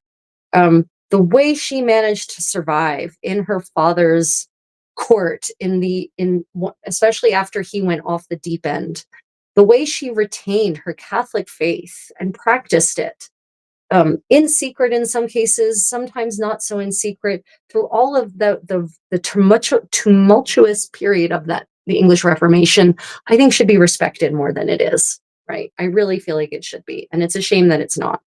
I think she deserves more consideration, and especially people need to consider her upbringing. Her father was super cruel to her and her mother, like intentionally extra cruel. And she basically, after a certain point in her life, was never allowed to see her mother again, Catherine of Aragon.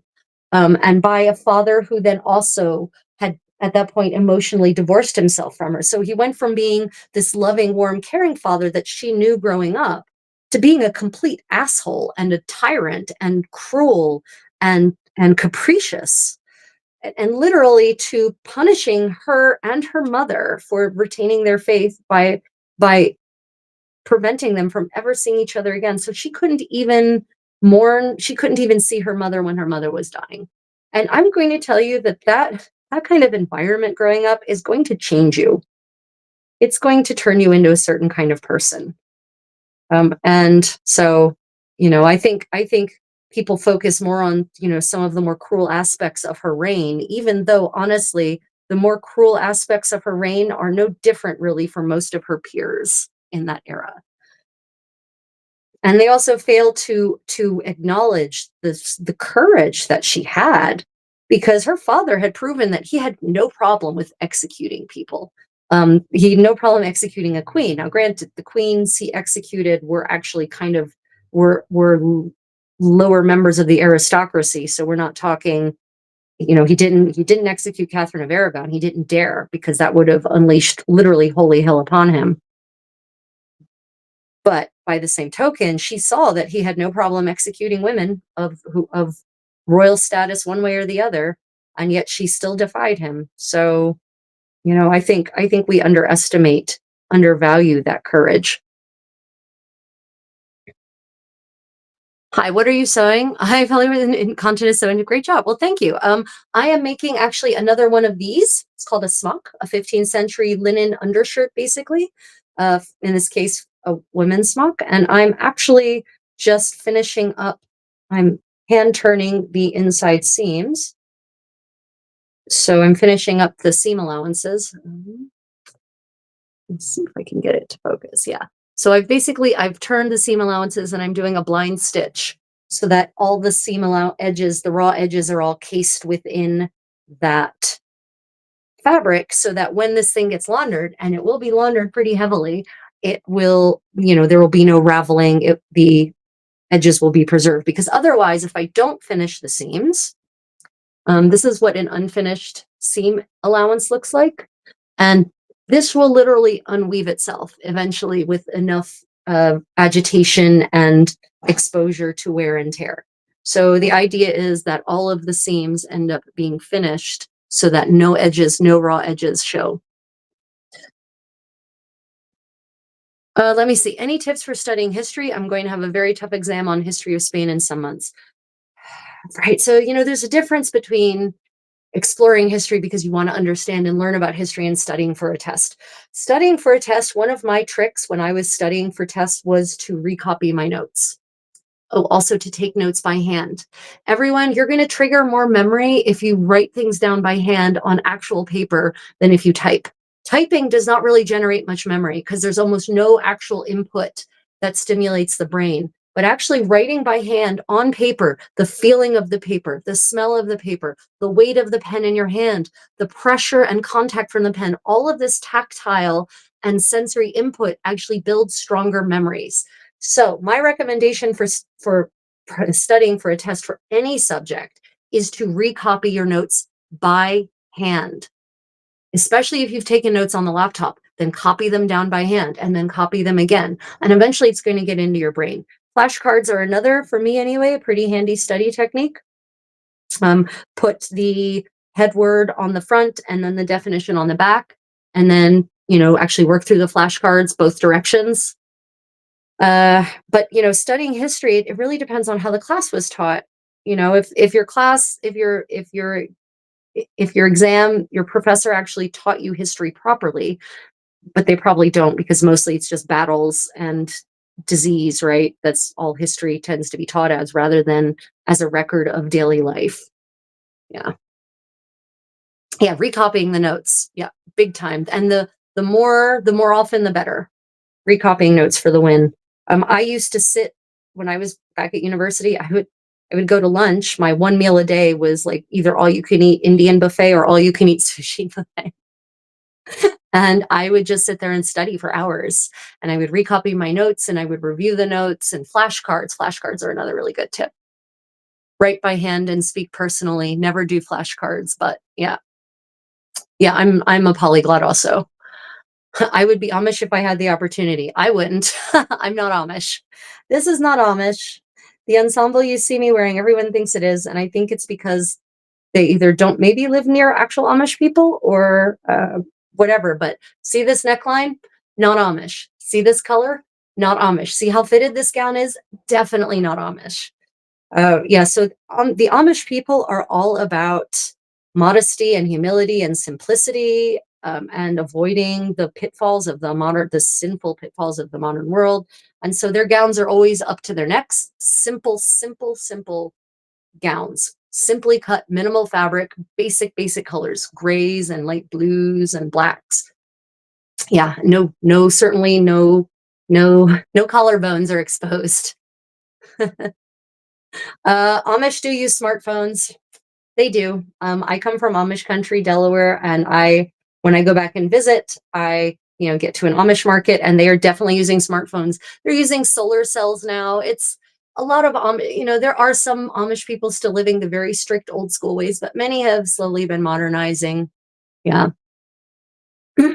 I couldn't speak to the question of sexual abuse in Amish communities. I'm not that integrated into them. My observations are mostly from the outside or in public spaces. But sexual abuse is not something that's limited to any one community at all. Yeah. Ooh, Ling Sargent. Okay, so which of you is the hedge knight? Which of you is the hedge knight?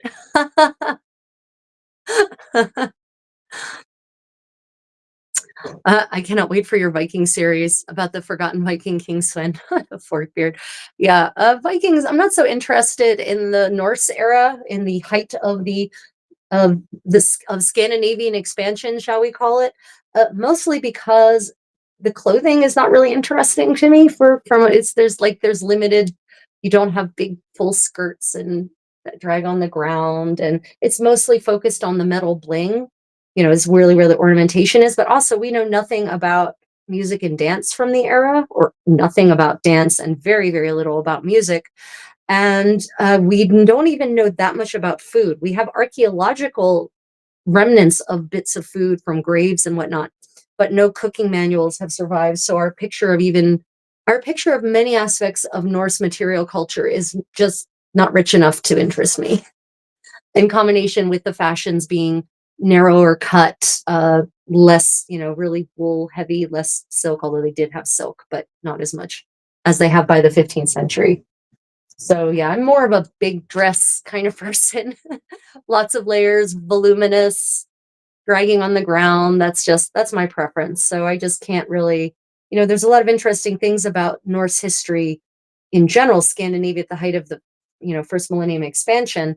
But, I've got limited time on this earth, so I prefer to focus on other eras. um, Let me see. Okay. Uh,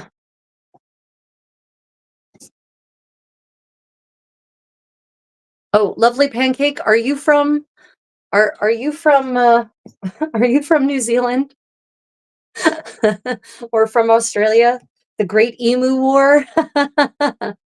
If you all aren't familiar with the Great Emu War in Australia, check it out. You think I'm making it up? I'm not. Let me see. Okay. Oh, John, you're the Hedgeonite? Awesome. Fantastic. Fantastic. Yeah, so I'm just working on a smock for those of you just joining in. A smock is the medieval English word for the linen undergarment worn against your skin. And I am just working on finishing up the smock. I hoped to have done in time for that 2-week festival I attended last month called Pennsic. I didn't get it done in time, not at all. Let me see. I just wanted to ask if you found anything about India during the Tudor era while researching. How much were they interacting with the East before Elizabeth? Oh, okay. So India, of course, as you know, is not a monolith before the 20th century. It consists of lots of different kingdoms.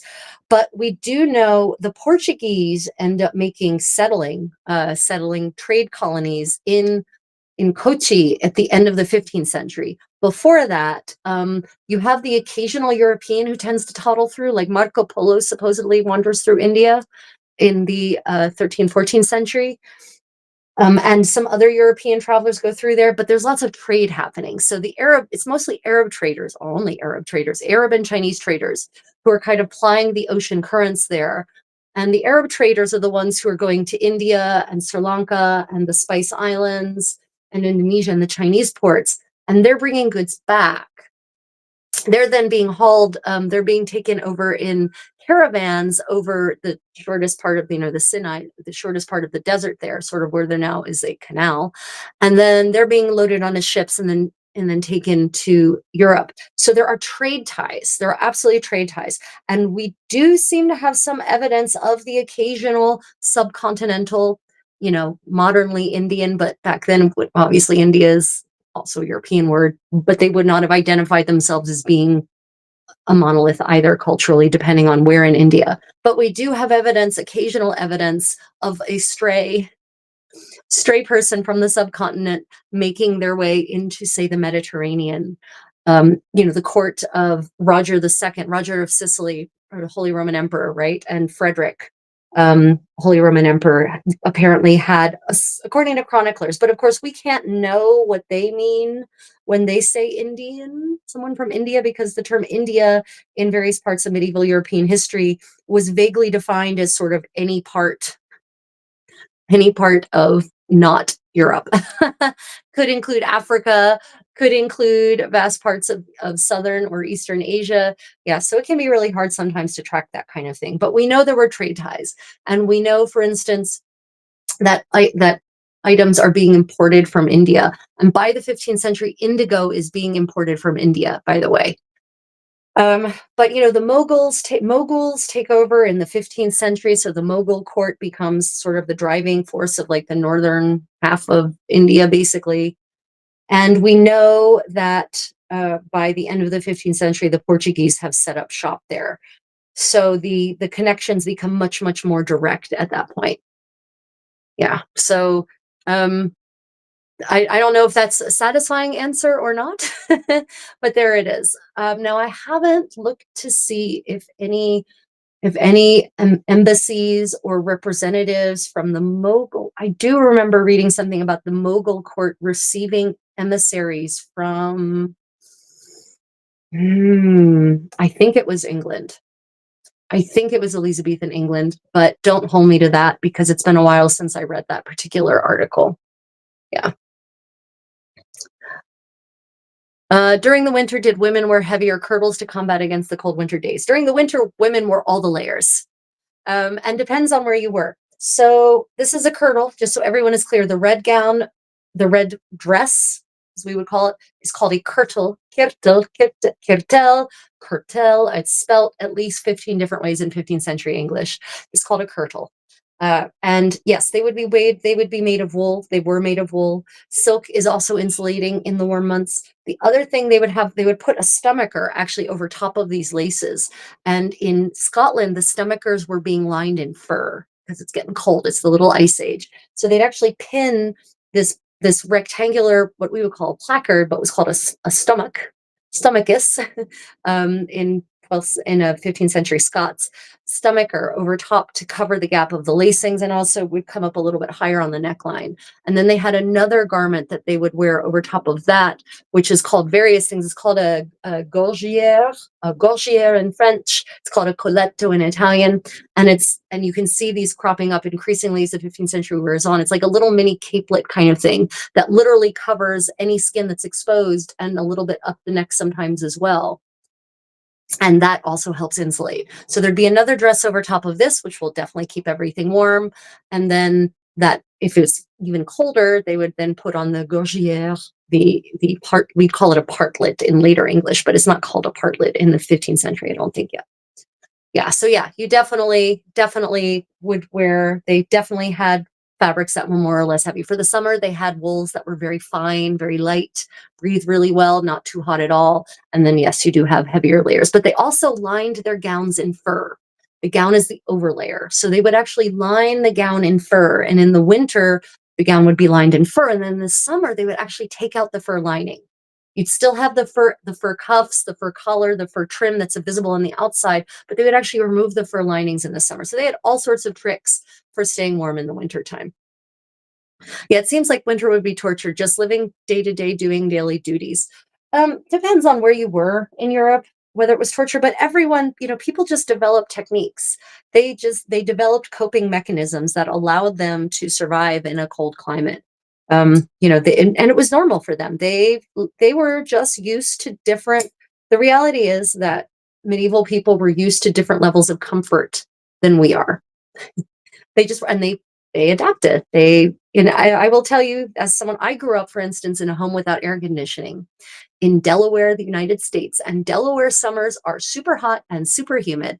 And we had a 3-story home, and my bedroom was on the west facing second floor. And so by the time I went to bed, my room was pretty hot and we had no air conditioning. But I'm actually glad I grew up that way because it means that I'm very comfortable in hot temperatures, hot and humid temperatures now. I don't really have a problem with them. They don't bother me in the least. So there were techniques. You dress in layers. Your stockings are made of wool. You sit next to a fire when it's cold. But also, it's not like the walls were bare. They covered, the wealthier people had really nice tapestries and they completely covered all the walls. Even lower class people had wall hangings made of fabric, usually painted.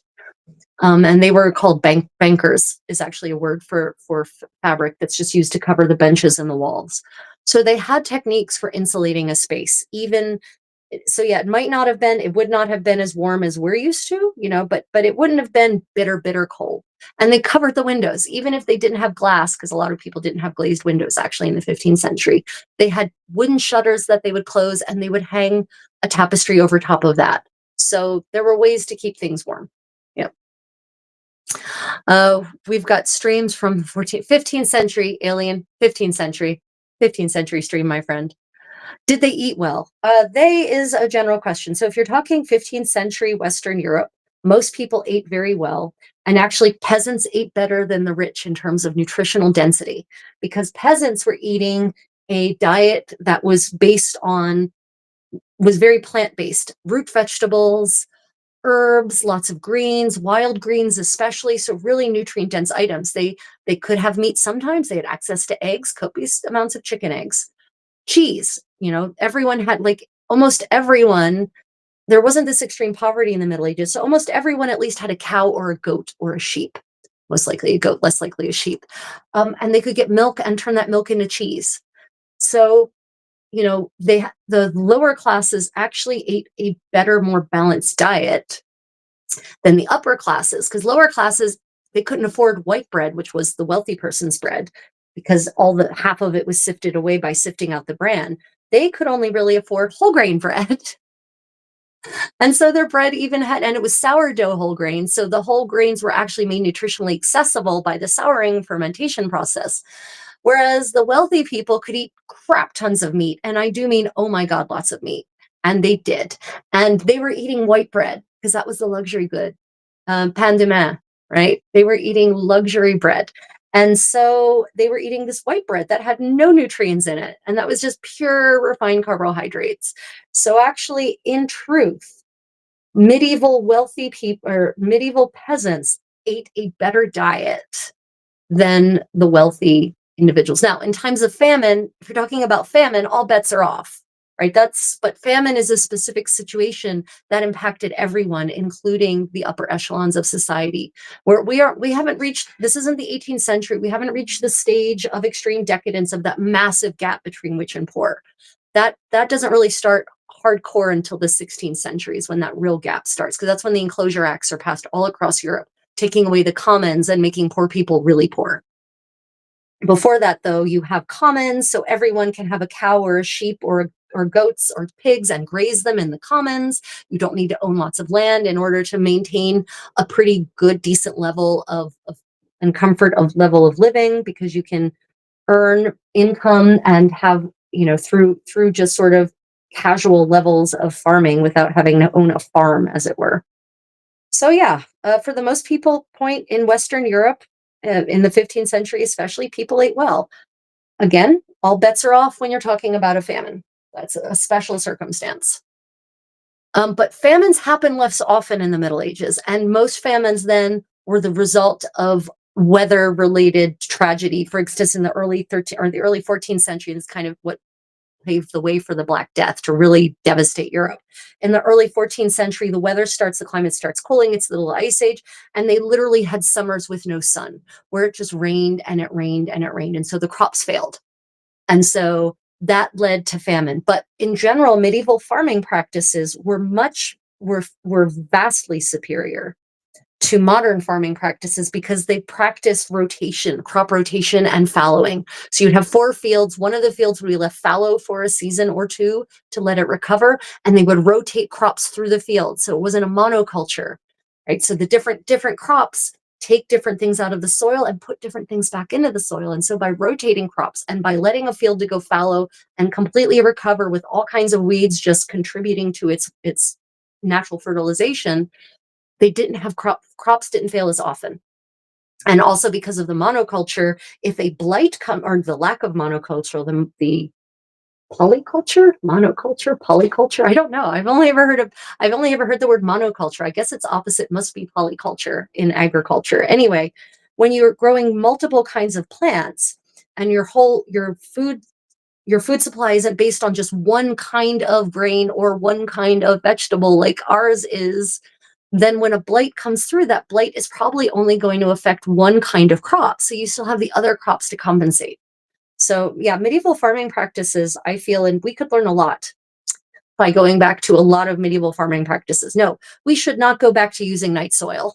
I don't, you'll get no argument from me on that. Night soil, super dangerous, great way to give yourself food poisoning. But, there's a lot we could learn from medieval farming practices and apply to the modern world. We need to pull out of we've over industrialized. I feel like, there's a benefit to industrialization, and I won't deny that, but we need to find a balance.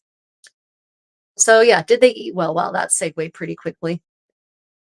I mean, yeah, peasants didn't work as much as we think they did, because there were only certain times of year where they could actually do their farming. It's a good point.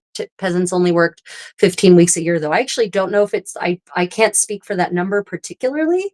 Although see teaser 90, if you can tell me how you came to the number 15 weeks, I'd be interested to know. They definitely worked a lot less, because there are only certain times of year where the peasants were actually able to do the field work. Now, there's plenty of other things to do on a farm than just the field work. But one thing I learned recently is that, in depending on where you lived, if you as a peasant had access to, say, a lead vein, a vein of lead, then during the summer, when you kind of don't generally have a whole lot of other things to do because the crops are just doing their thing, and your animals only need so much attention per day, then they would actually go and mine lead, and they would sell the lead. It was like instant cash practically. It was a great way to augment your lifestyle. Oh, yeah, this is what I was doing. It was a great way to augment your lifestyle, because lead was the metal of choice in the Middle Ages for so many different applications. So they would mine lead and they would sell it, and they would be able to thereby become more wealthy, purchase some more luxuries, purchase more sheep, more cows, so thereby increasing their ability to earn. Yeah, so that was one way that in the Middle Ages, peasants could actually, climb the economic ladder. Maybe not the socio part so much. In certain ways, your social position on the ladder was kind of fixed, more or less, with a few exceptions. But your economic position could absolutely be improved. Economic mobility is definitely a thing in the 14th and 15th century. Um, oh goodness, I'm once again so behind. I'm so sorry. Could you tell us more about the act you just mentioned, the one that went, these enclosure acts? You can look this up, the enclosure acts. So in Henry Tudor's reign, I believe the enclosure acts, the first set of enclosure acts were passed. And this literally enclosed common grazing land. So public greens that used to be open for everyone to graze their animals on were enclosed and turned into private property. And that meant that people who maybe they didn't have a farm, they had a cottage, and they didn't have a lot of land or any land at all, maybe they're even in the town, they could still have a sheep or a goat and or a pig and or a cow and graze that animal on the commons. When those common greens, imagine pastures, were enclosed and turned into private property belonging to the aristocracy, then suddenly those people who were, of the middling sort, basically lower middle class, economically speaking, suddenly they could no longer keep a pig or a sheep or a goat or a cow, because they no longer had land on which to graze it, which meant instant poverty across the board in many parts of England. And England was not the only place that had these enclosure acts. Seems to be a 16th century phenomenon in many places. So it's really is the first step to really widening the gap between rich and poor in the West. Let me see. Here in the UK, peasants used to get paid in cider, which is a low-percent alcoholic drink, and their average lifespan was 37. That number, so the problem with average lifespans is that, one, it's not necessarily easy to track, especially in the lower classes. It's easier to track in the higher classes generally. But the other problem is that average lifespans usually include child mortality and infant mortality. And the sad reality is that for most of human history, children did not live long. They did not. Babies didn't live long, and even children did not. They were vulnerable to a wide array of childhood diseases, which, by the way, are making a comeback thanks to anti-vaxxer idiocy. But yeah, so when you control for child and infant mortality, and also control for um, uh, maternal mortality, because women also often died in childbed or in labor, then suddenly the average age goes up significantly. So you really have to be careful you have to pay attention to how statistics are arrived at, because often things, very artificial or extraordinary circumstances are factored in that don't actually reflect the true average age of adults, for instance. So by saying the average age is 37, you might imagine that it's a bunch of 37-year-olds wandering around, but that's not true at all. There was definitely elder people, a lot of elder people, senior citizens, as we would call them in American English, who survived into their golden years in medieval Europe, even amongst the peasants. Peasants actually did not have a bad life. They really didn't. That's a modern misconception. Of course, we're talking the 15th century, and by the 15th century, serfdom is basically done in a lot of places in Europe. It's a done, people talk about serfs, and the period of serfdom, the period of the practice of serfdom is actually not very long. We imagine that it was 1,000 years, but it's not true. It's just not true. And serfdom is not a thing that was practiced across all of medieval Europe, even. Yeah. Okay, someplace. Oh goodness, you've just put me right in my place. You're very intelligent. No, Carl, I'm not trying to put anyone in their place. No, please. I'm definitely not trying. Oh gosh, I'm not trying. I'm not trying to put anyone in their place. Um, I'm just trying to make sure. I just like to share the information and my understanding in my reading of history. Right, that's it. I'm really not trying to put anyone, especially people who are participating respectfully and honestly, in their place. Maryland, welcome. I am a Delaware native, but I am now in Korea, and I haven't lived in Delaware in 23 years at this point, but I'm still a Delaware girl at heart. Where in Maryland are you from? That's pretty cool. Are you from the Eastern Shore? Probably not. You're probably from Baltimore or somewhere like that. Cattle hustling must have been rife back then. Yeah, cattle. Yes. So if you mean by cattle hustling, do you mean cattle raiding? If Philip is out there from Irish medieval history, cattle raiding was a way of life in medieval Ireland for certain. It was almost like cattle raiders. I've kind of gotten the impression actually had a certain sex appeal about them. But cattle raiding is not limited to Ireland. There's evidence of cattle raiding in Germany, for instance. Yeah, cattle raiding, it was a thing. It was certainly a thing in places where there were cattle of any number. But what would weaken the economy, which is bad? But that would weaken the economy, which is bad for all classes, right? Why would they do it? Because a lot of people, why would they do something like that? Greed, human greed is very short-sighted. Avarice, there's a reason, ladies and gentlemen, that avarice is one of the seven deadly sins. People give the medieval church a lot of crap, and especially people who buy into the whole bullshit propaganda of the joys of the Reformation. But the reality is that the medieval church, European church in Europe, had a lot of things right, and calling avarice one of the deadly sins was spot on, because avarice is the driver for a great deal of evil in human society. So yeah, it's avarice that made them do that. Avarice to have more money, to have more access to resources. I think the Enclosure Acts were in part the reason Henry approved them, if I recall correctly.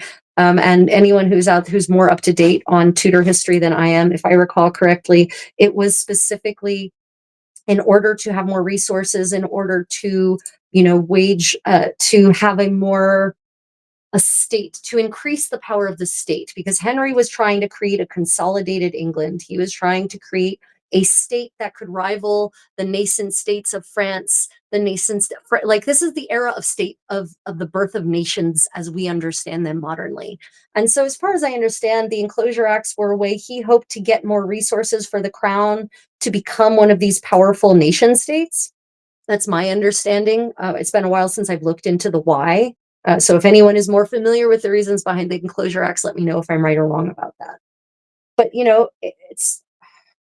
it's just what's happening across Europe. There's this consolidation of power to the top everywhere.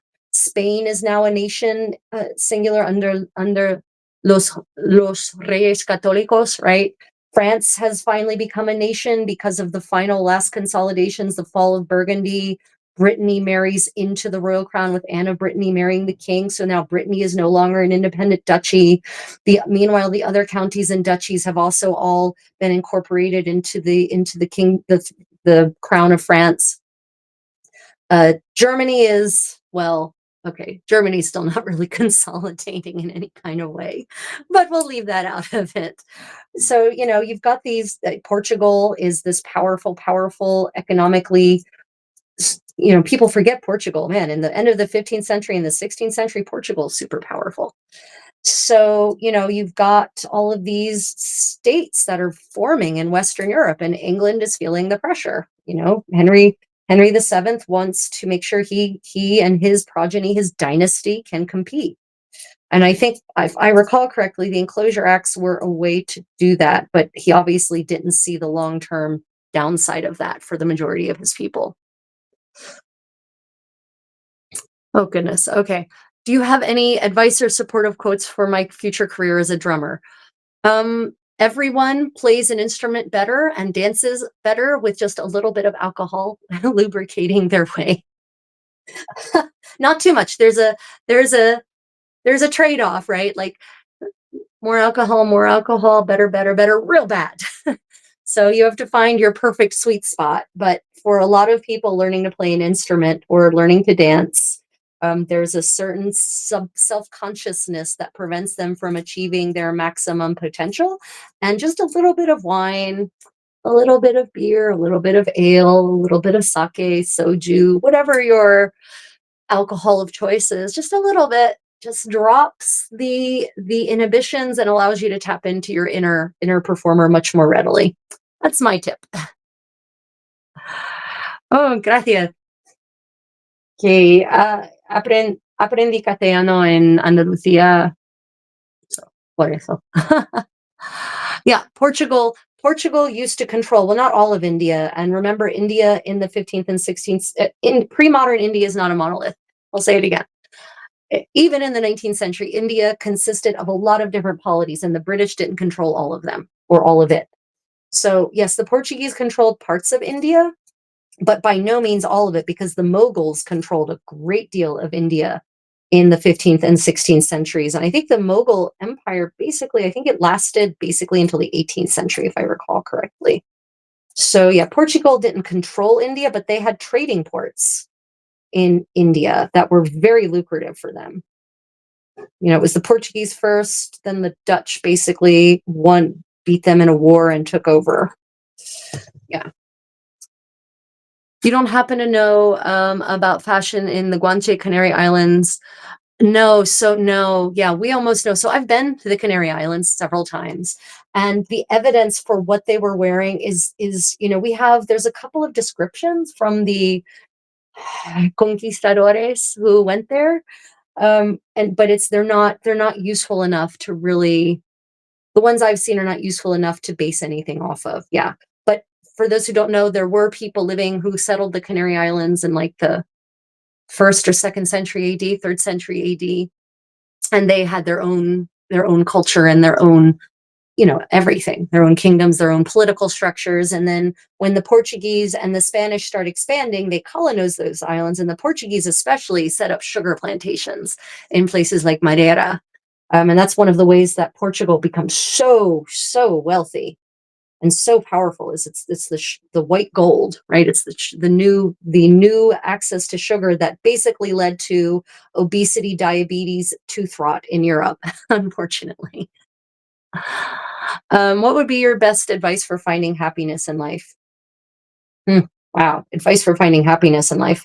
I'm still working on that, but I would say the best advice is in any situation, and this is going to sound trite, but listen, I've had a lot of unpositive situations in the last 10 years, 10, 12, 11, 10 years. Yeah. I've had a lot of unpleasant situations and very deleterious situations, sometimes possibly life-shattering situations, but you wouldn't know it because I try to focus on the positive. And in the moment, it can be really, really challenging to focus on the positive, but that is the trite advice I can offer.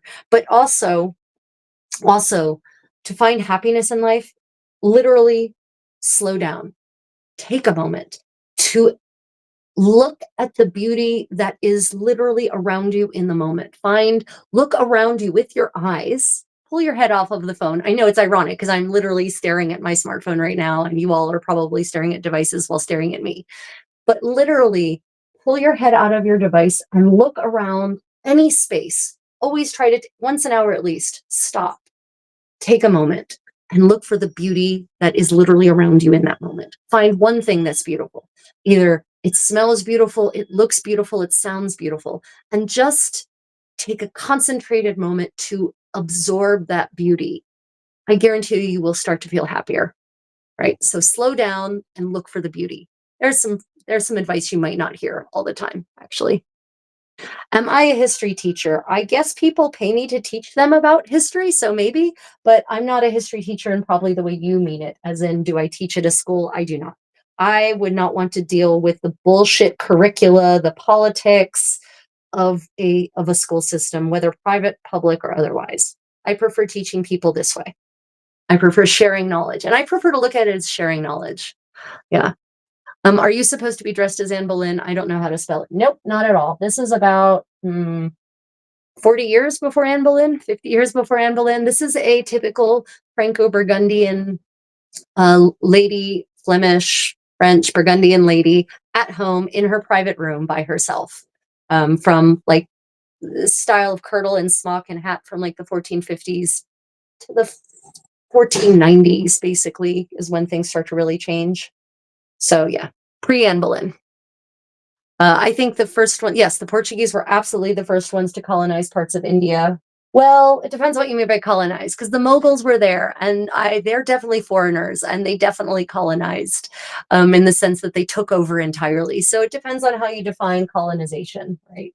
Um, and before that, the Mongols came in, the pre-Mughal Mongols came in, the Golden Horde time. There have been a series of invaders who've taken up root. So it kind of depends on what you mean by colonize. If you mean Europeans, yeah, the Portuguese were the first. Um, the Enclosure Acts were actually, I'm not certain whether it also included, oh, there you are. Go on, Chimi, come on. It's Pet the Chimi time. Okay, okay, goodness. Okay, so I'm not certain if the Enclosure Acts actually included orchards as well, but probably. I'm just familiar with the part of them that includes grazing land for animals, common grazing land, basically. This is Chimi. He's one of our rescue babies. If you like cat content, I have a Kitties of the Palace channel. I live stream them for multiple hours a day.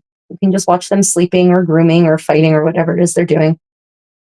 Yeah, so that's what the Enclosure Acts I'm familiar with. Uh, oh, nice.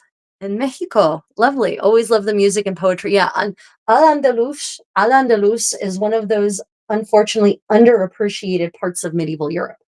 And actually, people ask me if I could go back to any part of medieval Europe, what would it be? It would be Al Andalus. It would be the court, the pre the courts before when Al Andalus was one united Islamic polity. And people are probably saying, what? Well, that's because in the golden era of Islam, Islam was not a radical.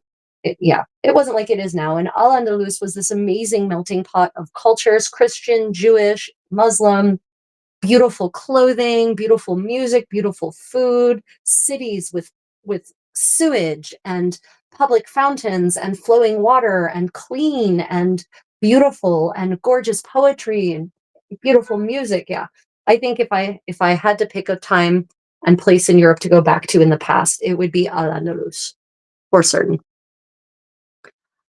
Um, let me see. Um, oh goodness. Oh goodness. Okay. I'm so far. Oh, did I see something about Federico Garcia Lorca? Yeah, there he is. Federico Garcia Lorca. Yeah, he was iconic. I actually lived and studied in Granada, so I've been to the house of Federico Garcia Lorca. So yeah, I actually, and of course I read his works as part of my studies. So yeah. Goodness, I'm so sorry. I'm so far behind. Oh goodness, the chat is just moving so quickly. I'm so glad that you all are having such a good time in the chat. And if you've asked a question and I didn't answer it, unless it was a rude question, in which case I ignored it. But if it was a genuine, honest question, then I just missed it because the chat is just moving so quickly. Chimi, I've got to do things, baby. I can't just live my life petting you. That's not, he doesn't understand. He doesn't care. He doesn't care that I want to do other things than pet him. Verde que quiero verde. Interesting. Yeah. Yeah, it was pretty cool. His house is very interesting. It's very typical Spanish from, like the 1920s or end of the 19th century to early 20th century, but still it's pretty cool. And of course the airport in Granada is called Federico Garcia Lorca Airport. Yeah.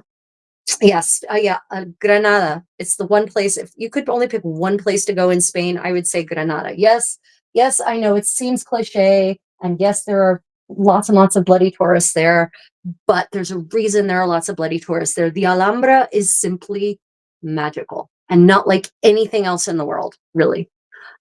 Do I know it? Did I know if any Flemish people migrated from the Spain, Netherlands to Spain? Yes. So the connections between Spain and Flanders were literally dynastic in the 15th century. So there was, Spain actually ruled Flanders for a pretty big chunk of a chunk of the 16th century anyway. And so there was, that's why Bosch, El Bosco, as he's called in Spanish, that's why many of his paintings are in the Prado, because they ended up in the collection of those Reyes Católicos because of the connections between Burgundy, between Flanders and Spain, the royal connections, right? So, yeah, big time connections, and that's why also by the end of the 15th century, if you look actually at paintings of some people in what has now become in Castilla, but which going to become Spain very shortly, if you look at some portraits, you'll think, wow, they look like they just stepped out of a Burgundian court portrait or a French court portrait. Yeah, because those were the kinds of connections that were there. So definitely lots of connections. Oh, yeah. Thank you for the reminder. If you're watching and you're enjoying this, please double tap the screen. And after the video posts, if you want to add a little more support, if you put a comment under the recorded video, algorithm engagement promotes my channel, etc., etc. If you would like to become, I have both a patron and channel memberships on YouTube, which come with all kinds of extras, extra video footage, tutorials, um, once a month live Zoom meeting where we actually interact and talk via Zoom and work on projects together. Also, a private Discord server for my Creative Contessa patrons and channel members. So if you would like to support me in a more financial fashion and would like perks from that, then consider becoming a Patreon or a channel member. Also, I'd like to thank all of you who have so generously given me super chats over the months of doing this. I get basically YouTube's version of tipping. Really appreciate you all. But I also appreciate everyone. I can't sew because my cat's making me pet him. Um, Also, I appreciate all of you who are just part of the community and just making comments, stimulating conversation, asking me questions, sharing what you know, and just being generally part of what I'm referring to increasingly as my court. So yeah, thank you for all your support. Yes, I've already started collaborating with Philip again. We did, if you check on my YouTube channel, you can see the recording from the Medieval Buzz. So yeah, but tomorrow on my channel, so that'll be evening Americas, middle of the night Europe, and morning-ish or early morning. No, it'll be afternoon Americas, late evening Europe, early morning Asia. I'm Philip and I are going to be live streaming. We're going to be talking with two experts about medieval Irish history, the seminal and pivotal Battle of Clontarf. So that'll be tomorrow. And then Philip and I are doing another medieval buzz. We'll talk about medieval news and, of course, answer questions, discoveries in medieval history. And then on Wednesday morning, my time, Tuesday night, your time, I'm going to be doing a playthrough with Philip in the new Kingdom Come Deliverance game. And then on Thursday morning, my time, Wednesday morning, America's time, Wednesday morning, America's time, we'll be interviewing, he and I, Philip from Irish Medieval History, and I will be interviewing an expert on medieval Irish clans. And we'll be discussing the similarities between medieval Irish clan system and the Italian family system, familia system, which is very clan-like, and of course, discussing medieval Irish history in general. So lots of fun things coming up this week. Yep. And yes, okay, Guy Gavriel K. Yeah, I love Guy Gavriel K's Lions of Al-Rassan. It's fantastic. Let me see. Oh, I should drink water. You're right. I'm definitely not Jewish. Um, just not that I might know, I might look it, but I'm definitely not. Why does Italy have Arab DNA? Because the Mediterranean is full of trade routes and has always been full of trade routes. And the Arab traders are renowned for trading. And because there were Arabs who were part of the courts of the Holy Roman Empire, because the Arabs actually colonized Sicily and Malta and parts of southern parts of Italy, just like they colonized Spain in the first millennium. There are lots of reasons why Italians have Arab DNA, because most peoples don't just stay in one place historically. What is your favorite really, Chimi? Seriously, like he's only cuddly when I'm trying to sew. I should emphasize. My favorite medieval dish. Ooh, I like meat pies and cheese pies in general. If I had to pick a dish like right off the top of my head, one of my favorite dishes is called cod. It's basically a 15th century elderflower cheesecake. And it is so amazingly yummy. Oh my God, yummy. Yep. Cod. That springs right to the top. Yep. I'm not talking about the Eastern Roman Empire. I'm talking about what it later Middle Ages was called the Holy Roman Empire. The West, ruled by titans like Frederick Barbarossa and Frederick II and whatnot. Let's see. Sugar syrup. Okay, Chimi, I need to do some sewing. I mean, I love that you want me to cuddle you, but I really need to do some sewing. If you go back and watch the beginning of this live stream, you can see me not only in the full outfit, you can see me getting dressed in the outfit. So those of you who've joined later, the very beginning, the first hour of this live stream, in fact, was me getting dressed and explaining the process, doing my hair, those kinds of things. So you can see the full outfit there. I'm kind of bound down at the moment, Jimmy. Yeah. Um, let's see. Oh goodness. Appreciate that, Eric. Tuxco, Mexico looks like Spain with white buildings and red terracotta roofs. Yeah, there are many parts of Mexico, and there are people in Mexico who really look like they're from Spain, like especially southern Spain. They really look uh, like they're from Andalus, like they're from Andalusia, right? Yeah. And there's some people, some parts of Mexico where they still speak Spanish in a much more Spanish way than in a Latin American way. I've heard the accent, and I made my head snap around. I'm not certain. Actually, I don't know what part they're from, but I've heard various Mexicanos who are speaking Spanish, and when they speak it, it sounds just like Iberian Spanish, Castellano, and not so much like the Spanish that is more common in, say, Ciudad de Mexico. Yeah.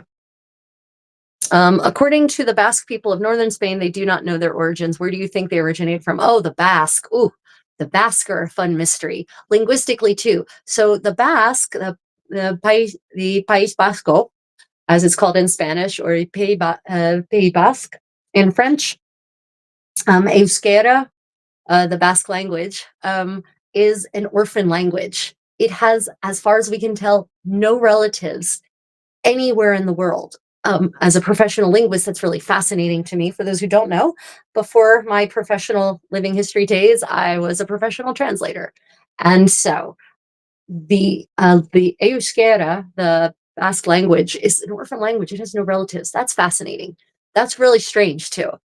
So yeah, where do the Basque people come from? Some theories say they're the first Indo-Europeans, so they were the first peoples, humans of the first humans to have come into Europe, and they just kind of ended up settling in the mountains. And the basically the clans that settled in the Pyrenees remained isolated enough to preserve that Indo-European language and some of their culture, for instance.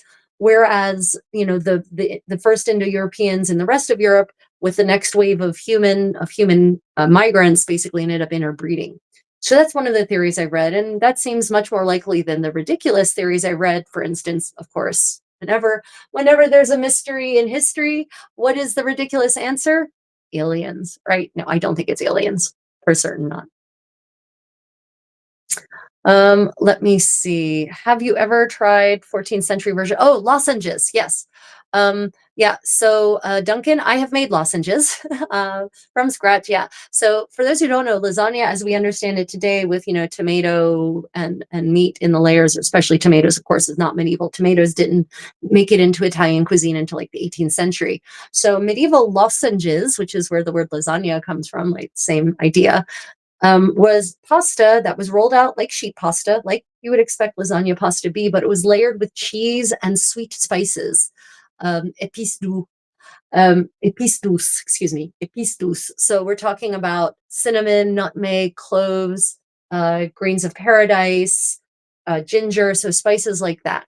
And so it's just cheese and just spices between layers of pasta, and it is super yummy. And yeah, basically you eat it with you eat it kind of not a chopstick. I would say toothpick. It's more like, yeah, yeah. You spear it with a stick and bring it to your mouth. Yes, I have. I have made. I have made 15th century style lozenges, which are similar to 14th century style lozenges. Yeah, País Vasco. Yeah. Yeah, Euskera. It's a very fascinating language. And Euskera is a very hard language. They have like 15 cases. If you know what a case is linguistically, really hard stuff. The background behind me, this is a tapestry. This is La Dame à l'Alicot. And this is an allegorical series of tapestries that's actually contained in the Musée de Cluny in Paris. These are an allegorical representation of the five senses. And then there's a sixth in the series called Désir. And so this is ouïr, which is to hear, the sense of hearing.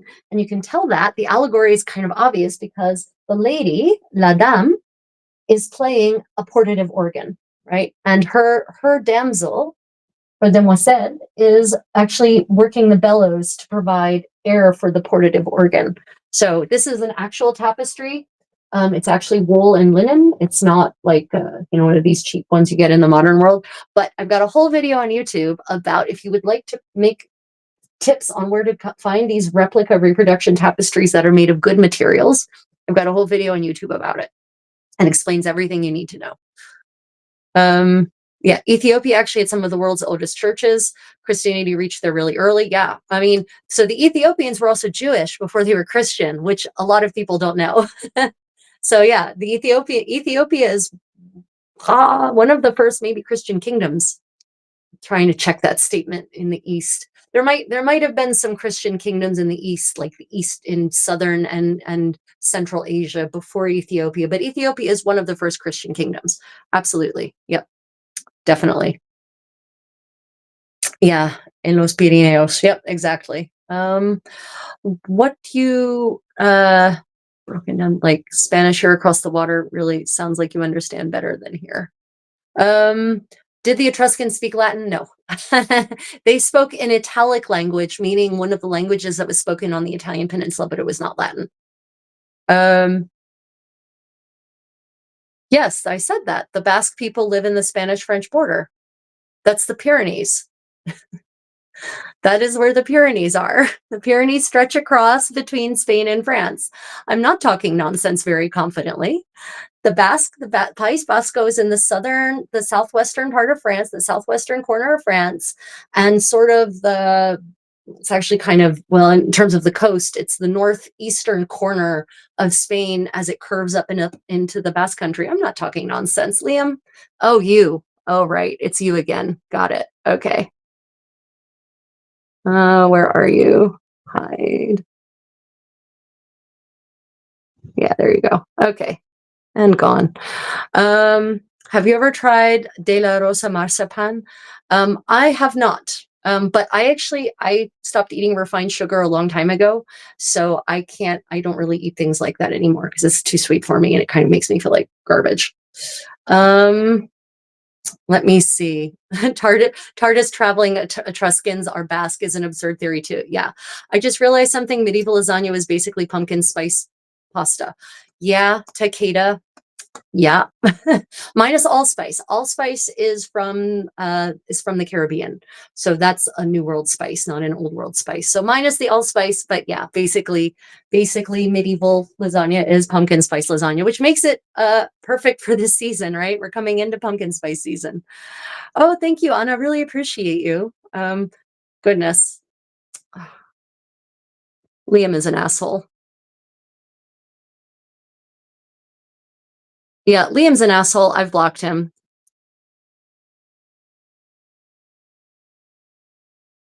Yeah, I blocked him. He's gone. Sorry. I got, as always, I got behind on the thing. Okay.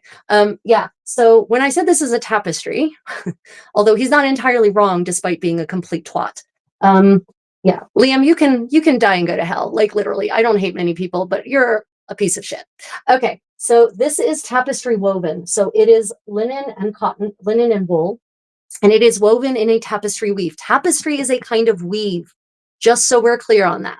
It's a specific kind of weave, it's a specific weaving technique. So the background was woven in wool and linen, and then on this one, it was actually hand painted on top. It's still a tapestry though. So, because the fabric is tapestry woven, I do actually have some of the replicas, many replicas of this, where the pattern is also woven in and not just silk screened on top. Um, oh yeah, Liam, go back through and read Liam's comments if you want to. I do have moderators, but none of them are here, apparently. Unfortunately, yeah. What time period is my outfit from? So this, yeah, go back and read Liam's comments. You'll see, or maybe they're gone now. I don't know. When I blocked him, they might have been eliminated. I don't know. And he's been blocked before. He keeps coming back. I think he's an incel, and he resents me being a powerful and beautiful woman. So educated and intelligent and all that. Yeah. Um, so yeah, this is from the 15th century, from like 1450 to 1490. This outfit more or less would have been in fashion, but this is under layers for that era. This is not the over layers. So this is I should be wearing, if I were to leave my private room, right now we're in my private chambers together. If I were to go out into the public areas of my palace, for instance, or my castle or my manor, or to go out, like outside, I, as a noblewoman, would put on a gown, a guna, as it's called in 15th century English, a robe in 15th century French, a roba in 15th century, some dialects of 15th century Italian. And I'm trying to remember what the Castilian word is in 15th century Spanish for just the general word for the overgown. I don't remember what it is offhand. Anyway, I should put another layer over top of this to go out, and actually a different kind of headdress on if I'm going out. But right now we're an at-home noblewoman casual, basically. Let's see. What's my favorite country? Wow, that's a I don't really have a favorite country. I have countries I don't like. Like that list is pretty short, but I don't want to. The list is pretty short, mind you, but I don't want to go into that because I don't want to spread that kind of negativity in my community.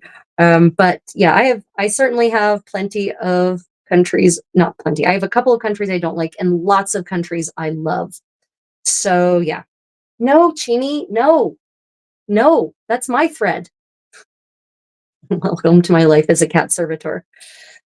But I really love, I mean, in Asia, I love Korea. Korea is amazing. I really, I enjoy many parts of Thailand. There's some parts of Thailand that aren't so great. I love many parts of Thailand, especially the historical areas. I really adore those. Um, there's a lot of places I haven't gotten to go. I lived in Europe for 12 years. I lived in Spain, I lived in France, I lived in Germany. And of course, I traveled extensively while I was there. So, what are my favorite countries? So hard. Um, I love most of those countries for one reason or another, and there are pluses and minuses to both visiting them and living there. So yeah, that's really hard. But I would say that right now, when I go to Europe, one of the places I'm enjoying, the two places I enjoy the most, just on a whole, just like overall feel, overall atmosphere, food, the way the people are, the ease of getting around. I enjoy Spain and Italy the most currently, because life isn't necessarily always a bed of roses for us these days. And so going to a place where people are just generally happy, like all the time, Like the Spanish and the Italians share this joie de vivre. Southern French do as well, by the way. Um, this got to be a Mediterranean thing. They just share this joie de vivre, and it just makes me feel so happy. So right now, those are like some of my favorite places to be, but it's got nothing. That's to say nothing about Germany or France or Bohemia, the Czech Republic or Poland or England or Scotland. It's just that where I am in my life right now, I really love the energy that the people in and around the Mediterranean, and especially Spain and France, really seem to have. Yeah. So that's a hard question, but there it is. Oh my God. What was 15th century Korea like? So 15th century Korea is a very interesting set of contrasts. There has, in the 15th century in Korea, that is what they call Joseon. And that's the word they actually used for the country. So we refer to it as the Joseon dynasty, but the people in the Joseon dynasty called themselves the people of Joseon. And they called the kingdom, the country, Joseon, which can be confusing to modern people because that isn't how it generally works in Europe. We don't change the name of the country just because there's a new dynasty in power, but they do in Korea. So it was called Joseon, and the dynasty has just changed at the end of the 14th century. It is the Goryeo dynasty, which was largely consisted of a lot of Mongol queens, actually, and Goryeo kings. They have just fallen. That has been brought to an end by a military coup by a general of the Goryeo dynasty who, you might consider that he committed treason, I guess, but because he won, it's not treason. He led a rebellion and he led a coup and he won. And so he was a Yi of Jeonju. He founded the Joseon dynasty. And therefore, in the 15th century, that dynasty is still relatively new and still establishing itself. And so it's not clear yet whether the dynasty is going to last or not. But along comes the great grandson of Taejo, the founder of the Joseon dynasty. His great grandson's name is Sejong, and Sejong is amazing. Sejong is a philosopher king. He's a scientist. He's an engineer. He's a linguist. He's an artist. He's a poet. He's an inventor. He's a social justice warrior, right? So under Sejong, Joseon experiences this amazing flourishing. He passes laws that give female civil servants maternity leave, that give male civil servants paternity leave. He passes all of these laws and regulations that are in favor of women, that enfranchise the poor. He invents an alphabet that is simple and easy to learn and write and read and understand and is phonetic, so that his people, the literacy of his people, can be increased, so that the common people can finally read and write, instead of having to devote their entire childhood and early adult years to perfecting mastery of the ridiculously complex Chinese writing system, which was the writing system of Korea up until that point. But of course, as always, after Sejong passes on, there's a massive counter reaction to his progressiveness. And immediately the nobility, of course, they don't want to lose power, which is what would happen if the commoners actually are allowed to read and write and understand the laws. And so with under the influence of these corrupt and greedy and avaricious aristocrats, most of the subsequent kings of Joseon end up being puppets of the aristocrats and passing laws that work in the favor of the aristocrats to the detriment of the peasants. It's after that they pass laws that it's the peasants, the poor people, who should pay taxes, and not the nobility. The nobility shouldn't pay taxes. Only the people who don't have the money should pay the taxes. And they literally milk them dry and do starve them out if they don't pay their taxes. They rescind all of those progressive laws about women, and women's position in Joseon society decreases as the decades wear on, to the point where they basically become chattel and have no rights whatsoever as their own person. There's all kinds of, it's very interesting. So the 15th century is one of the last flourishings of Korean society and the Korean arts and sciences. There's a second final flourishing at the end of the 18th century. But the 15th century, it's very interesting how at the same time that in Europe, we're getting this and rebirth is not the word I want to use, because it's not, it's a flourishing. It's not, it's just these ideas that are really pushed hard in the so-called Renaissance had been around and were being taught. It's just that the education system changed to allow them to flourish more. So it's interesting that at the same time that things in Europe are really looking up in the 15th century in terms of innovation and development, that same thing is happening, basically in Korea. But after Sejong the Great, it all goes downhill. And then there's the Imjin War, and then the Qing invade, and then it's a long while again. And end of the 18th century, you finally have Jojong who comes along, and he is the last great king of Joseon. And after him, it's really literally downhill to Japanese colonization. So, yeah. I love the origin of why we use the word marmalade. Madam is sick. The Scots overhearing the French queen's attendants bringing an orange preserve during a bout of sickness. Oh, really? That's an interesting origin story, Duncan. Ah, I'll have to look into that.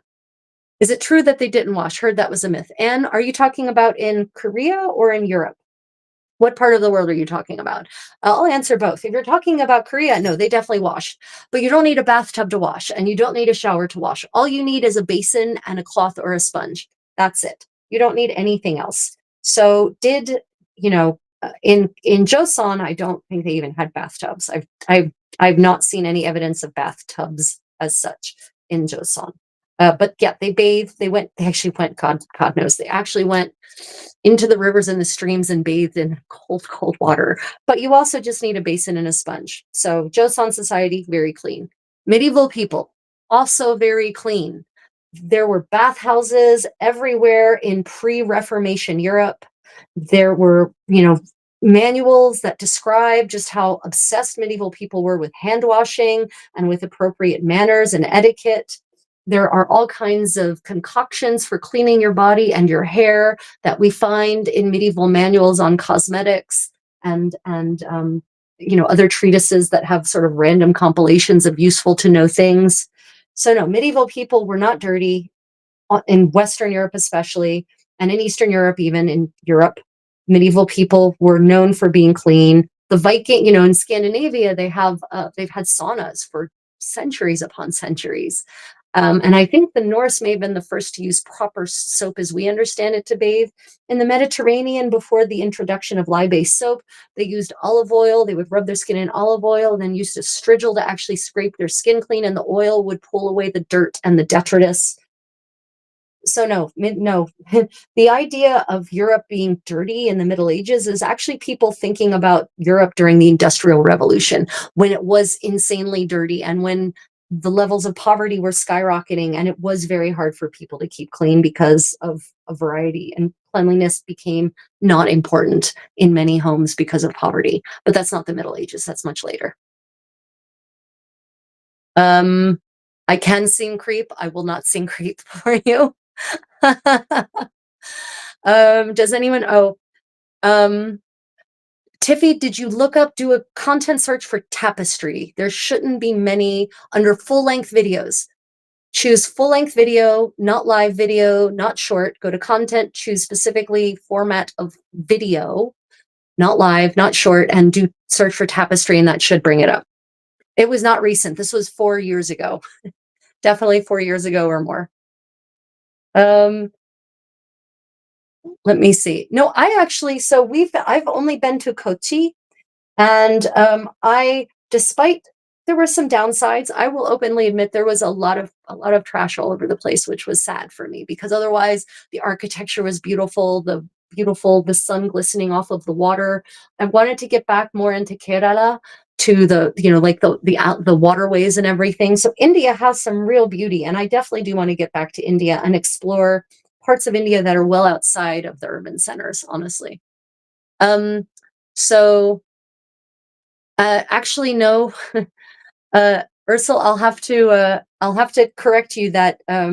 So yeah, tapestry. It's actually an embroidery. So it is a wall hanging. Not all wall hangings are embroideries, though. Yeah. So in English, though, the word tapestry means a tapestry weave, rather than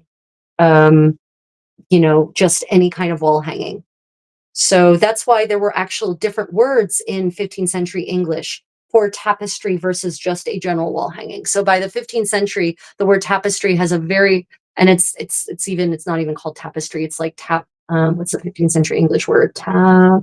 Tapisserie, because they're using the French word. So in 15th century English, the word tapisserie only means tapestry, something that's tapestry woven. The general word for wall hangings is something different. And that can actually, sometimes they were called bankers, sometimes they were called other things. Um, Let me see. Oh, goodness. Wow, I am so far behind. Sorry, the chat is moving really fast. Where are you from? You don't have much of an accent. I have what I call the middle at the midriff Atlantic accent. I'm originally from Delaware in the United States, but I have lived abroad for so long that I just sort of have a Telecaster accent at this point. And some people can't tell where I'm from at all. Yeah. So yeah. Let me see. I want to visit South Korea one day. Business seems to be the destination. Would you recommend it? Oh yeah, Korea is fantastic. For those who don't know, I have a travel channel, Travels with the Contessa, or I might have changed it to Travels with the Creative Contessa. And I have a whole Korea playlist, and you can follow my adventures here and in other places in the world. I'm about to go on a Mediterranean cruise from Barcelona to Istanbul and Greece and Ephesus and other parts of Greek islands and the mainland Greece. So if you want to follow my travel adventures, check out Travels with the Creative Contessa. I've got a whole Korea playlist. Korea is amazing. It is, and I love Korea. No, I really, really love Korea. I choose to be here right now. I don't have to be here. I choose to be here on purpose. Korea is safe. It's clean. It's developed. It has it's pretty affluent now. So they're redeveloping almost all the cities, tearing down the old dilapidated neighborhoods and rebuilding them to be beautiful and well developed with good public transit, great infrastructure, beautiful public parks that are free and accessible for everyone. They're rebuilding their historic monuments and their historic sites, many of which were destroyed by the Japanese during colonization, or then if not then destroyed during the Korean War. So yeah, Korea, highly recommended. The culture, the Koreans are very, very proud of their history and heritage and culture, and they want to share it with people. So in many historic sites that you visit, royal palaces, etc., there are free experiences where you can try Korean handcrafts, hands on yourself for free usually. You can rent historical Korean clothing or pseudo historical Korean clothing and wear them around historic sites. Koreans love it when people do that. So yeah, highly recommend Korea. It's a great country. Everything from ultra modern to ultra historical is here to be enjoyed and explored. And of course, Korean food is delicious. There are all kinds of different kinds of Korean food. So even if you don't like spicy food, there are non-spicy food options as well. In fact, a lot of what is Korean food now, what people think of as Korean food, is a very recent development in like the last 80 years. Gochujang, for instance, the fermented red pepper paste, is not medieval. Peppers didn't even get to Korea until the 18th, and didn't start to be used in anything except for the kimchi of the poor people, because they discovered that by adding this toxic red pepper, the gochu, this red chili pepper, that if they added red pepper to their kimchi, to their fermented vegetables, that they lasted longer and that they preserved better, because the red pepper kind of kills off any of the bad microbiota, and it's an antifungal basically. So, but it was only the poor people who needed to do that. So wealthy people didn't like gochu. They didn't like spicy food. It felt painful to them. Why would they like that? It's not until after the Korean War that that gochu actually becomes a real integral part of Korean cuisine, because then everyone was poor after the Korean War. And so, yeah, historical Korean cuisine is much milder and much more subtle than modern Korean cuisine is. Oh, goodness. What is my 9 to 5 gig? Content creation is my 9 to 5 gig. I also teach sewing, and I teach dance, and I actually lead workshops. People hire me to go to their medieval events and teach historic dance, or teach workshops, or to just be the 15th century Contessa at their event. I teach cooking and embroidery and crafts, also modern ones as well, not just historic. My 9 to 5 used to be translation. I used to be a professional translator, but then the machines literally ate my career field. And now companies no longer want to pay any kind of decent wage for translators. The last time I submitted a bid for a translation, they wanted to pay me the same as I was earning as a brand new baby translator in 2005. And I said no. So there we go. Yep. Oh my God, are you really up in Pyongyang? Mom? Are you really in Pyongyang? Like seriously, Pyongyang? Or are you just pulling my leg? Because it's not easy to get internet that leads you out of the country in Pyongyang or in North Korea. Anyway, that would be pretty cool if you're in Pyongyang. Yes, I have visited many places in the UK. When I lived in Germany, I used to travel extensively, and I did medieval living history in Germany as well. Or Germany, sorry, in the UK as well. So yeah, I've been all over the UK, north and south, east to west. I've been to Scotland, I've been to Wales, I've been to Ireland. I haven't been in Northern Ireland, actually, now that I think about it. But yeah, I've spent a lot of time in the UK over my lifetime. Just last October, I was in Leeds and York. And before that, I spent some time in London and a lot of time in London, Southampton, Winchester, a lot of time in mostly in southern, not because I have any prejudice against the north, but because since I lived in Germany, it was pretty easy to get to the southern part, and we could drive if we wanted to and take the ferry, that kind of thing. Yeah. You should go on Jeopardy. Yeah, I've considered actually taking the Jeopardy quiz, and every time I sit down to do it, something pops up and prevents me from finishing it. Yeah, South Koreans definitely eat kimchi, lots of kimchi. Although I've never personally met any 1,000-year-old kimchi, so I'd be interested in seeing your citation for that. None of my friends, and I have lots of Korean friends who do Korean cuisine, have ever mentioned 1,000-year-old kimchi. But it wouldn't surprise me if you're talking about kimchi they found in tombs, then yes, but they're not. No one eats that, I don't think. Yes, they have absolutely found kimchi in preserved in tombs. It does last forever. Yep. Kimchi, for those who don't know, is basically preserved vegetables that have been lacto fermented. So they basically, you take your vegetable of choice. The traditionally, the oldest method is vegetable of choice, salt, water, and put in a jar together. And then it will just ferment on its own. The good bacteria will ferment and will transform the vegetables into a more nutritious vegetable, because the fermentation process actually kind of like partially digests the vegetables. And hear me out, please. Trigger alert. Don't be disgusted by what I'm about to say. The bacteria poop out vitamins that are good for humans. That's what yogurt is, by the way. Yogurt is bacteria that have eaten milk and pooped out good things. So just, I want y'all to think about that for a moment. The fermentation that results in kimchi is basically the same fermentation process that results in sauerkraut, for those of you in the Central European realms where cabbage is still preserved via fermentation. Same idea. Of course, over the centuries, kimchi has gotten more and more sophisticated. And so now there are kimchi recipes that I've found from Joseon, palace kimchi, where it's cabbage and ginkgo nuts and chestnuts and jujubes, and a little bit of fermented shrimp paste, which is just there as a flavor enhancer, not enough to make it fishy. And then they just let that ferment together. No go-to whatsoever. And I keep wanting to make this kimchi because it sounds amazing, right? Like jujubes, for those who don't know, are red dates. And so they're sweet. And so in combination with the sour and the acidity from the fermentation process and the sweet from the jujubes, I just think that would make a really amazing kimchi. So I really want to make that kimchi. I haven't had a chance yet, but yeah. When are you going to visit our city of Pyongyang too? Oh, my friend, I have an American passport. So the answer is not anytime soon.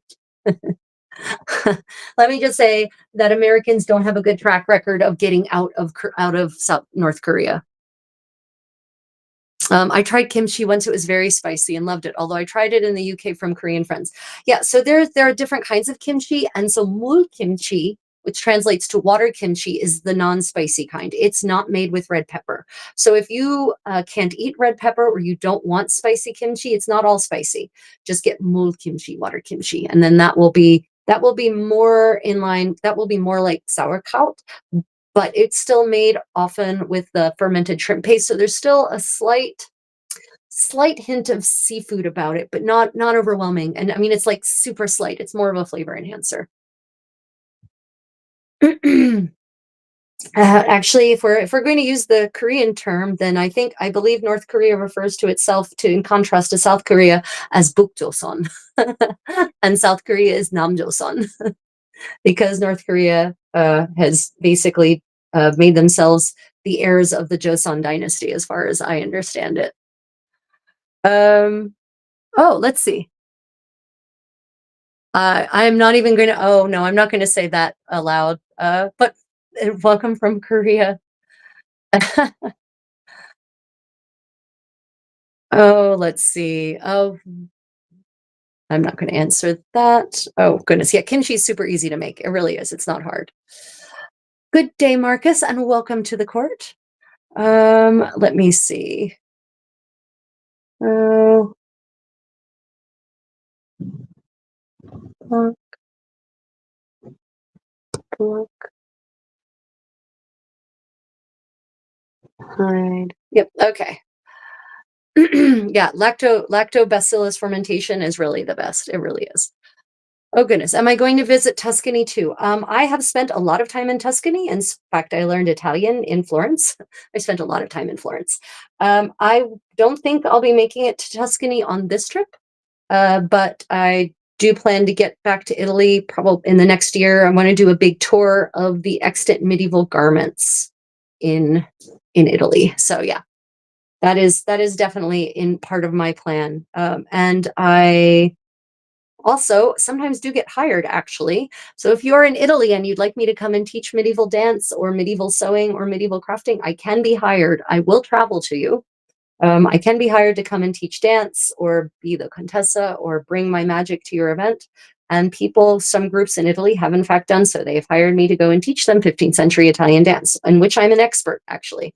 It's one of my weirder fields of expertise is 15th century European dance, which I basically research using only original manuscripts, original dance manuals from the 15th century, and original music in collaboration with experts in 15th century music. So yeah, that's why on my channel I actually do have I have a whole lot of 15th century dance tutorials and dance performances.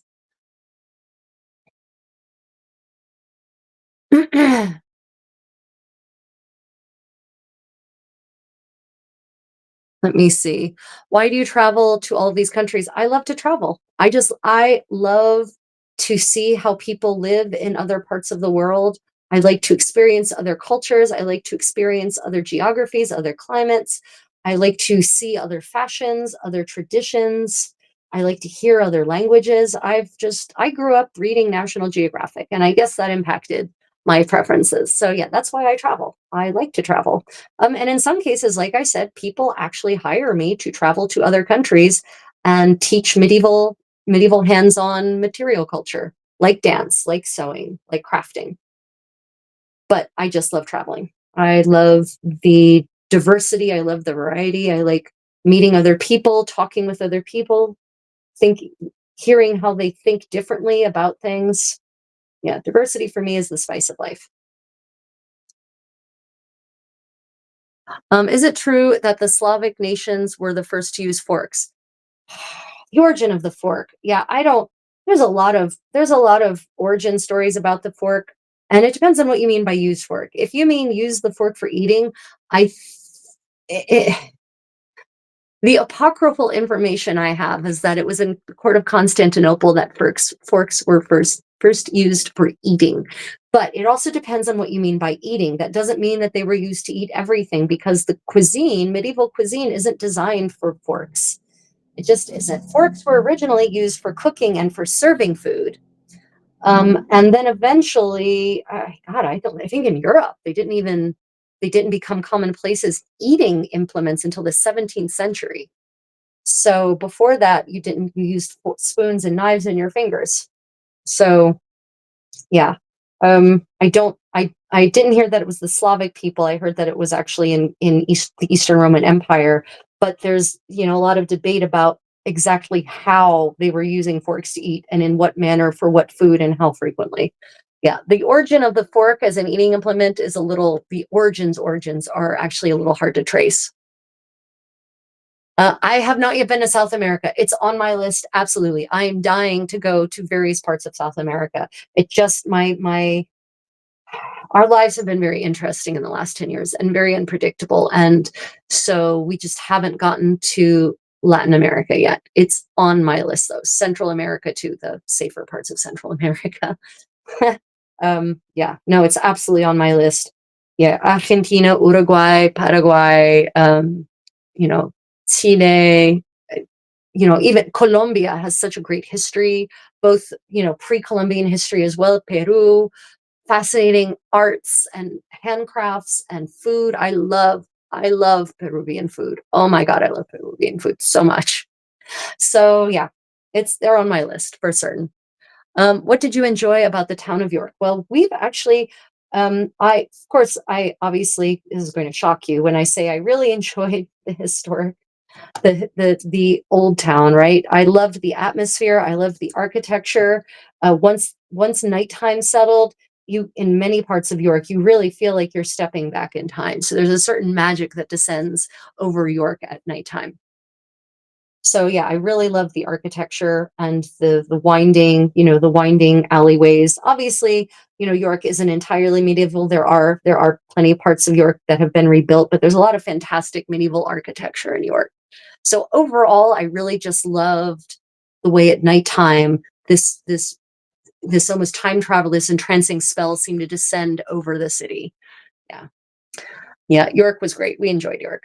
When you say European dance, what countries do you mean? Spain, what is now Italy, France, England, and Scotland. We actually don't know, and I mean I've researched in other countries, but unfortunately, to date, as far as I'm aware, we don't have any useful resources for dance, enough resources to recreate dance from Germany. I've done research. I've done lots of research on German dance in German because German's one of my languages.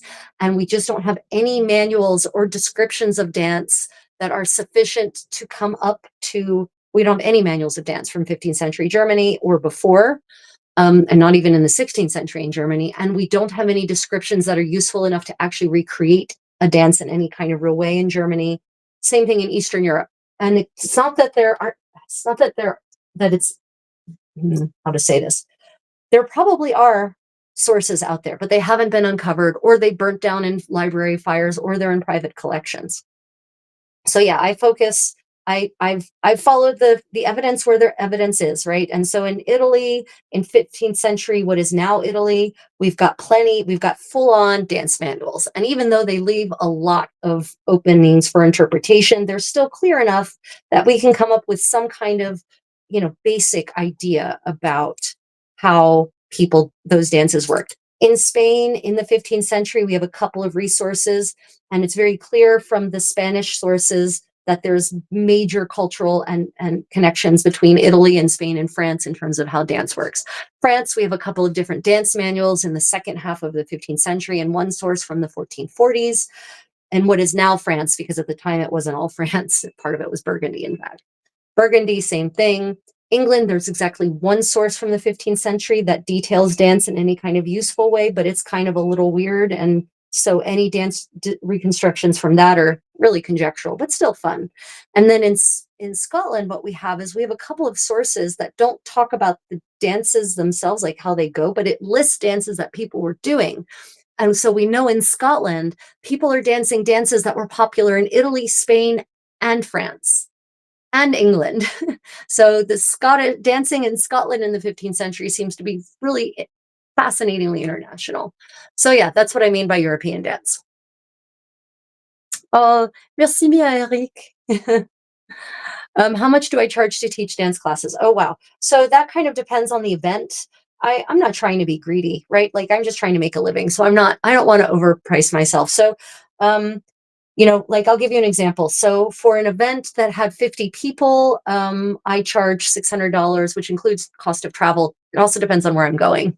$600 for the weekend, which got them like a 4 hour workshop and then 3 hours of leading dance in the ball in the evening. So, when you divide that $600 over 50 people, it actually comes out to like $15 a person, which is pretty damn good for a workshop.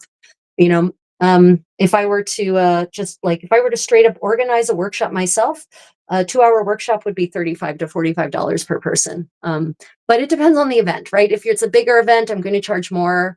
If it's a smaller event, we'll adjust accordingly. I'm kind of flexible in my pricing. I'm not trying to get rich here. Yeah. So if you have an event that you would like me to come and teach at, then reach out to me via email or on social media, YouTube, Facebook, or Instagram.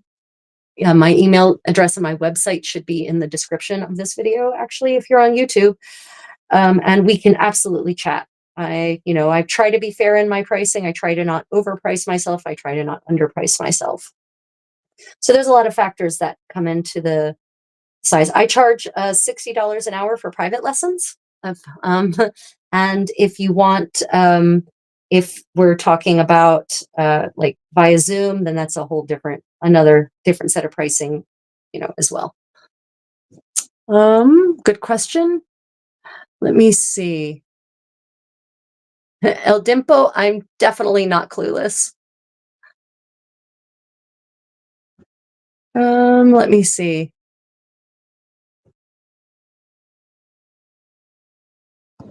Mm, Okay, you're gone. Surely Scottish dance would be informed by the Scandinavians. Nope, not by the 15th century anymore. The ties, Scotland's ties in the 15th century. They're looking in the north, like in the Highlands, especially the north west. They are looking. They're connected, pretty heavily to Ireland. But Scotland itself, like the royal court of Scotland and the Scottish cities, if you look at what we know about them and the archaeological evidence of the sort of artifacts that are found there and the documentary evidence, there seems to be a lot of connections with the continent, and that's because of these dynastic. I mean, you might be thinking when you're thinking Denmark, right? Yeah, it doesn't seem there's no obvious evidence in the sources that we have about 15th century Scotland and dance and music. Nothing points towards Scandinavia. And that could be also because at this point, maybe Scandinavia is culturally being influenced by things coming out of by music and dance that's coming out of the continent.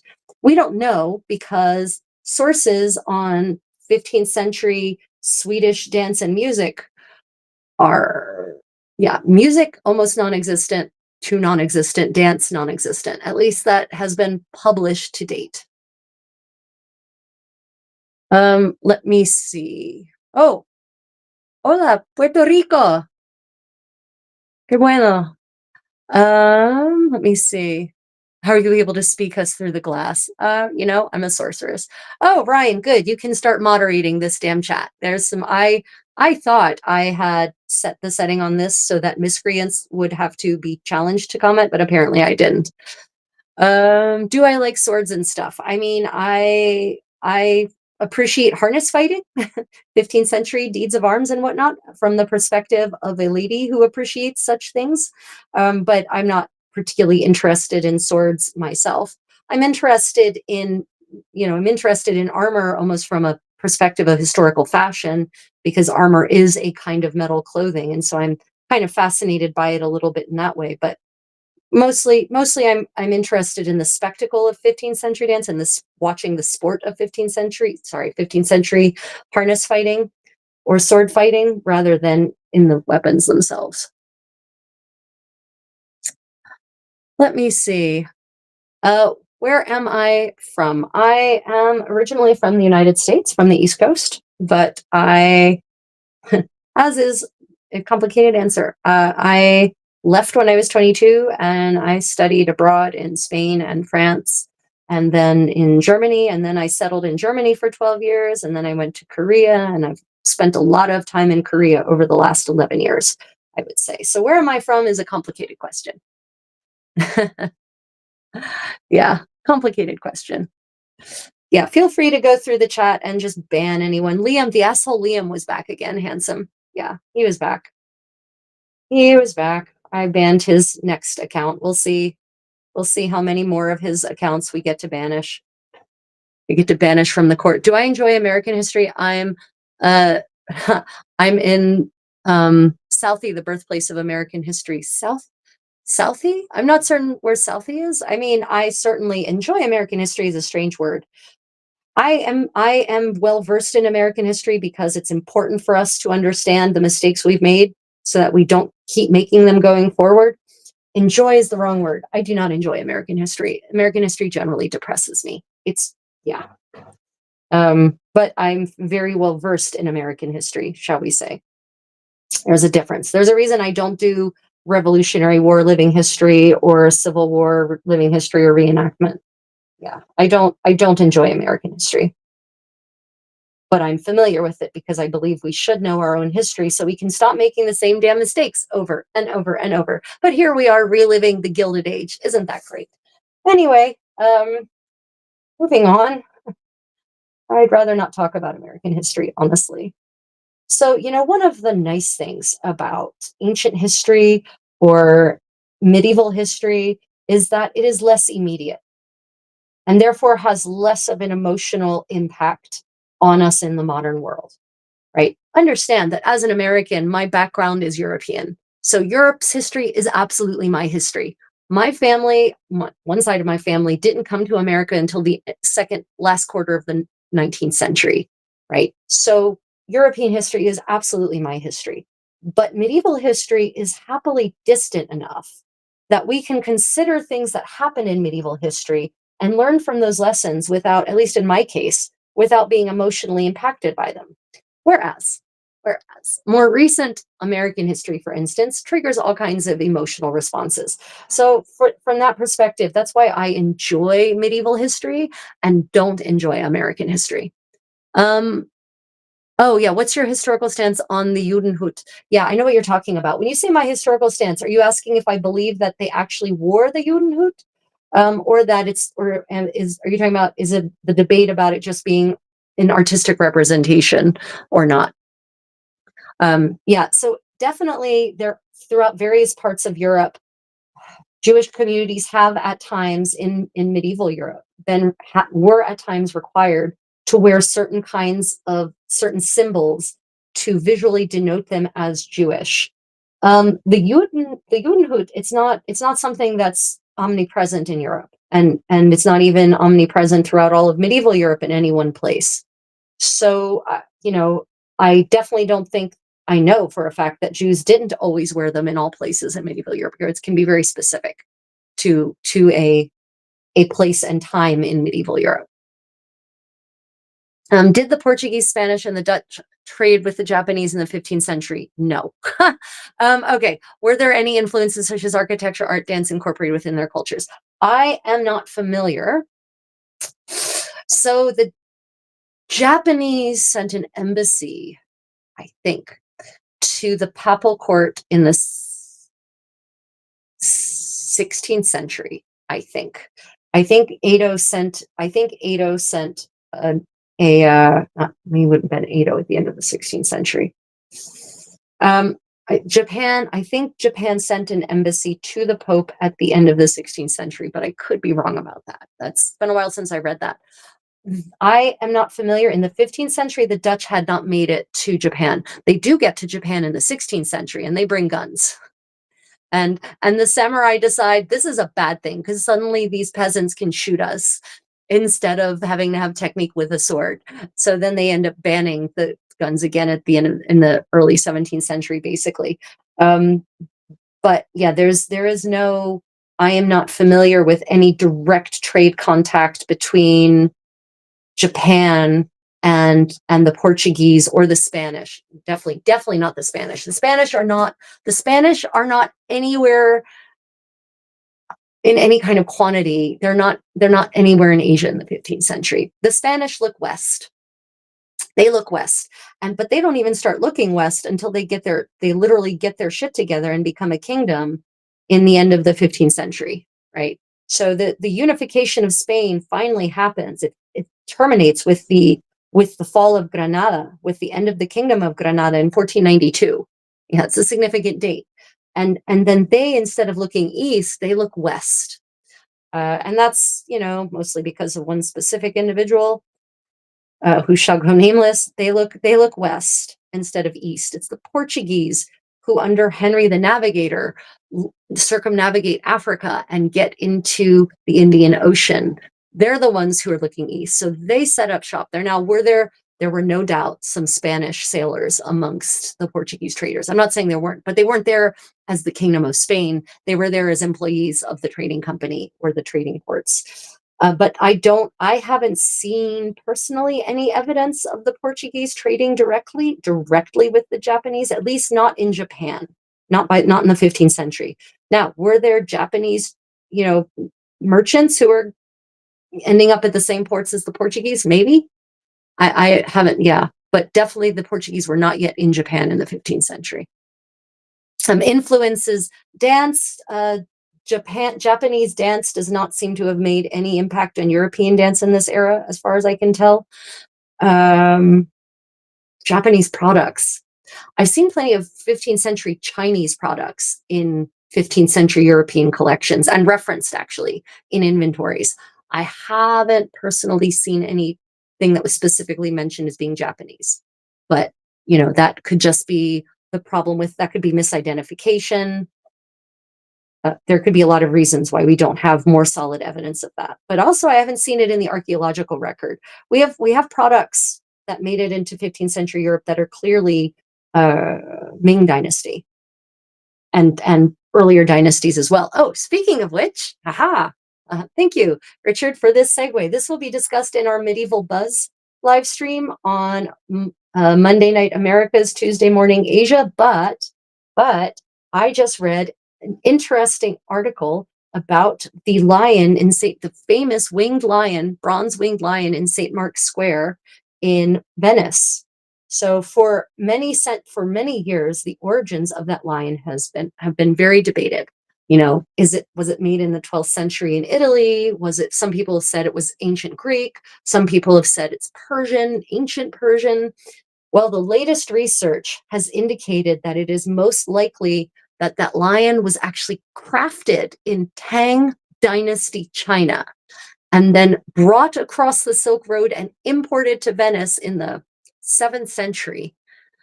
So, or later on, it was made in the 7th century. Yeah, it was made in the 7th century. So the reason they came to this conclusion is several-fold. So first off, the lion in St. Mark's Square has been heavily modified over the centuries, and it's had a hard life.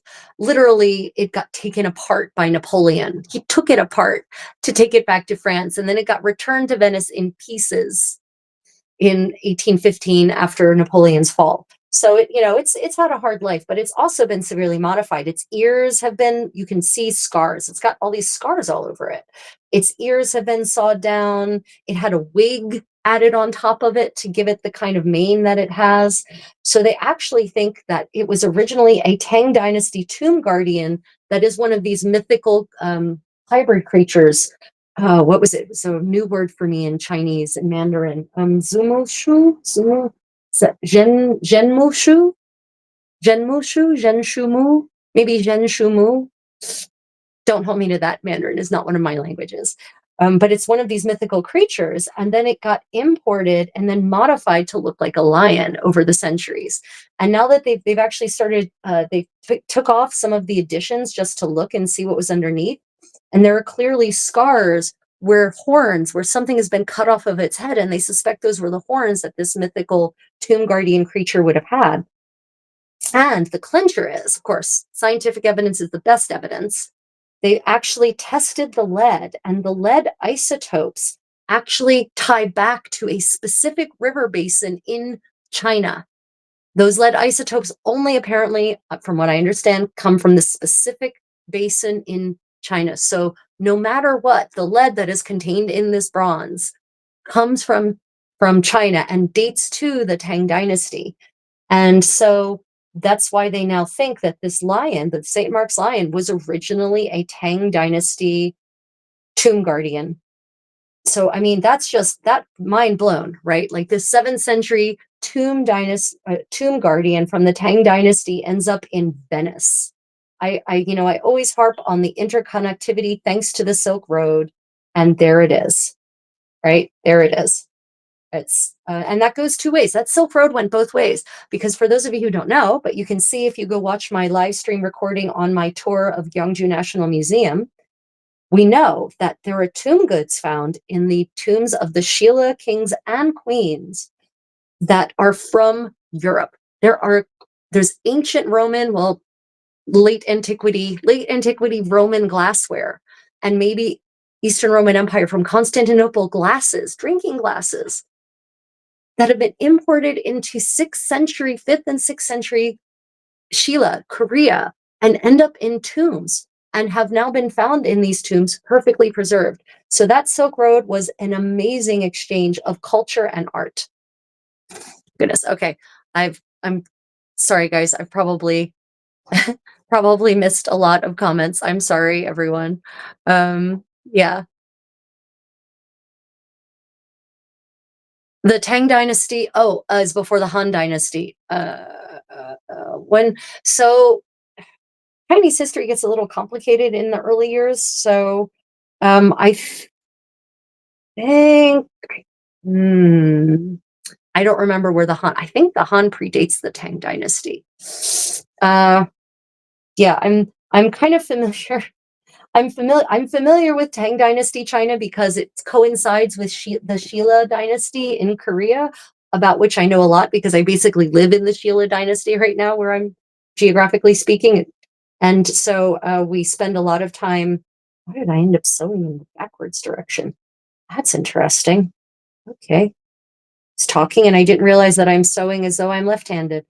So I know a lot about the Tang Dynasty. I if anyone there is more familiar with Chinese history, when does the Han Dynasty fall?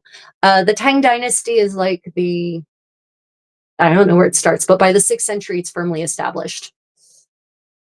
And its major influences in Korea and Japan in the era, and all the rest of Asia. Honestly, the Tang Dynasty is highly influential. And on those lines, actually, so it's really interesting is that lion is contemporaneous. That Tang Dynasty lion is contemporaneous with uh, Sondok and Jindok, two regnant queens of Sheila, but also with Wu Zetian.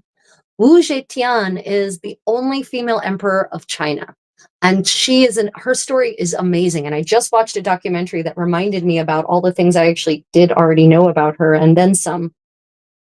Yeah, so it's really fascinating that at the same time we have this lion from the Tang Dynasty making its way to Venice.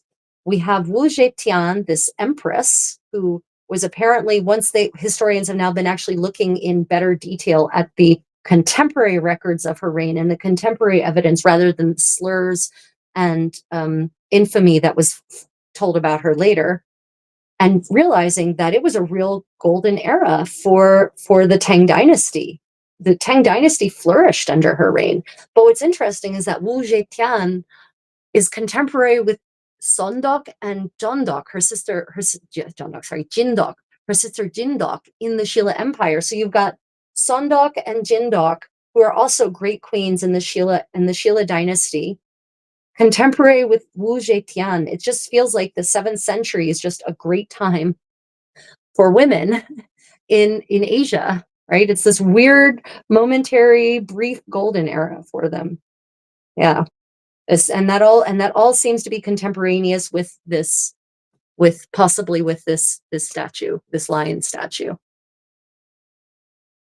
Let me see. I'm ambidextrous. Yeah.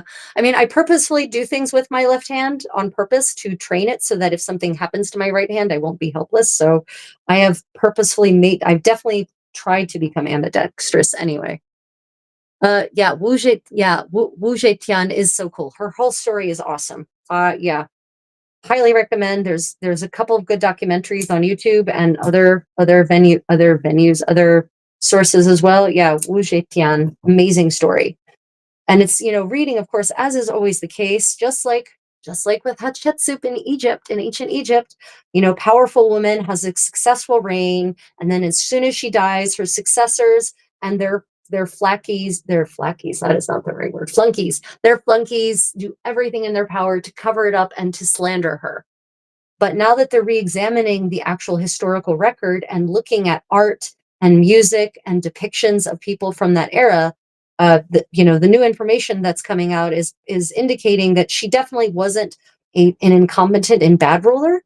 She may have sometimes been ruthless, but not because she wanted to be cruel. And that, in fact, a lot of the more significantly horrible acts she committed in the name of the stability of the state, she actually regretted and literally committed and literally performed ritual penance for. For example, killing off all of the rivals, the entire royal family, basically, so that, there would be no civil war fighting for the throne.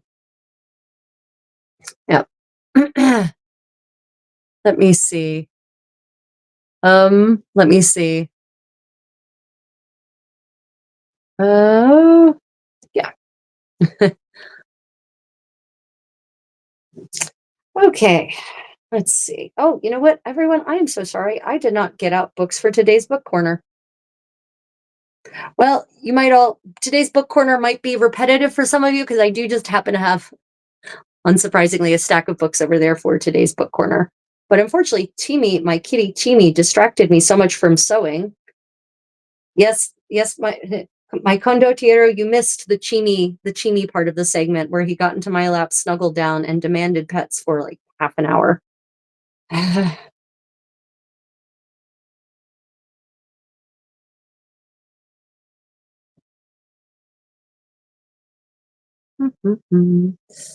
This is the 15th century, actually. So yeah, but as always, because I am curious about so many different cultures and periods of history, we end up wandering down other lanes of knowledge.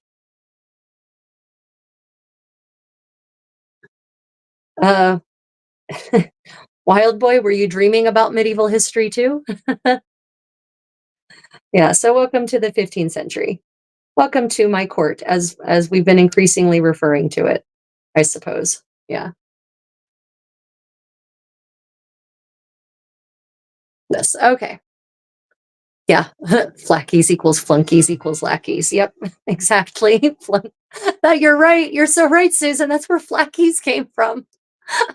I was wondering where the hell did that word come from. You're right. Flunkies and lackeys. Thank you for thank you for solving the mystery of that weird portmanteau. Yep. Okay. Flackies. I'm not Amish. Amish people, women would not dress with this much exposed, no collarbones, let alone cleavage. Also, not this much color. And yeah, so no, definitely not Amish. 15th century Franco Burgundian, specifically Burgundian, actually. But if you don't know what the Burgundian state was, then French is probably better for your reference point in terms of origin. Yeah. Oh, thank you, John. Appreciate you. Thank you. Feel free to come back. And if you're enjoying, everyone, don't forget to like and subscribe. I am currently actually in South Korea. But if you're talking about what country am I representing historically, this would be Burgundy or France in the second half of the 15th century. So I guess it depends on what you mean. Yeah, that's why I said the Han Dynasty thing is really hard because there's a lot of different Han dynasties. Flackies. Did they use metal thimbles in the 15th century? Yes. They had both ring thimbles and the kind that go over your finger. So a ring thimble is, it's about half an inch wide, or some of them are a little less than that, like a centimeter wide, and just is literally a ring. And you can wear it on the upper part of your finger or the lower part. And then they had also what you would recognize as a thimble. They definitely did. At least in Europe, they did. In Korea, I haven't seen metal thimbles. I've seen cloth thimbles. I've seen thimbles made of stiffened materials, but I haven't seen metal thimbles. We are streaming from roughly 1470, actually. Yeah. I had no idea where there's so many Han dynasties. Yeah, that's why I said it was complicated with the Han dynasty. Let me see. I know 15th was late medieval, but yes, I've actually had dreams of living in such times. Well, welcome to this. Welcome. I hope you've been sleeping well, wild boy. Which old phone are we recording on? Yeah. Which which which tabble, as waxed tablets were called in the 15th century, are we using? Yes. Yes, yes, I do completely understand the amusing irony of doing a historical medieval sewing party live stream as a live stream. But, otherwise, many of you couldn't participate, and that would be sad. So this way, I can reach many more people throughout the world and share knowledge and just have a good old time generally. Let me see. For my dress, France is pretty nice. Yep, France, France is nice. I agree. Showing cleavage is absolutely allowed in the 15th century. 15th century is not an era that is known for its modesty. In fact, in the early 15th century, in many parts of Europe, they had off the shoulder gowns with very perky cleavage. And even by the 1470s, the off the shoulder gowns are coming back in and perky cleavage is coming back in. Also, check out Albrecht Dürer. He's done some portraits, some sketches of Venetian women, and they've got super cleavage. Let me just put it that way. Yep. Yep. So yeah, the 15th century is not an era of prudishness. It is actually that's thank you for that comment because that allows me to address a misconception. Everyone, the Reformation is where a lot of people's misconceptions of the Middle Ages come from, right? And for many parts of, in especially the later 14th century, later 14th century Europe, and various parts of the 16th century, cleavage is quite a thing. So, and to say that something isn't allowed, you can't, Europe is not a monolith.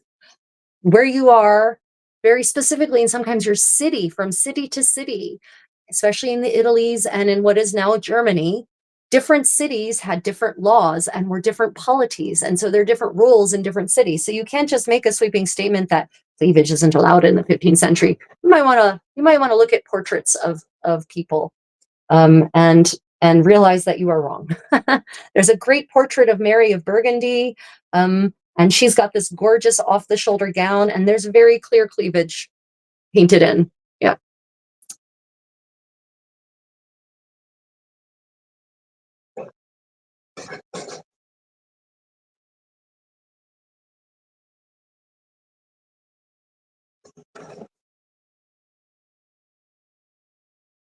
Blue box. Yes, I am dressed like a 15th century person for certain.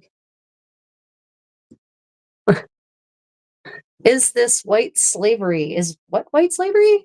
Me? No, I'm a 15th century French noblewoman, my friend, or Burgundian noblewoman. Definitely not a slave. Okay, let's see. Trim this and pick up the stitches somewhere else. I am making good progress on finishing off these seams though, now that the cat is no longer distracting me anyway. Christina Craft Studio, welcome. Thank you for joining us. Roland, I appreciate that compliment.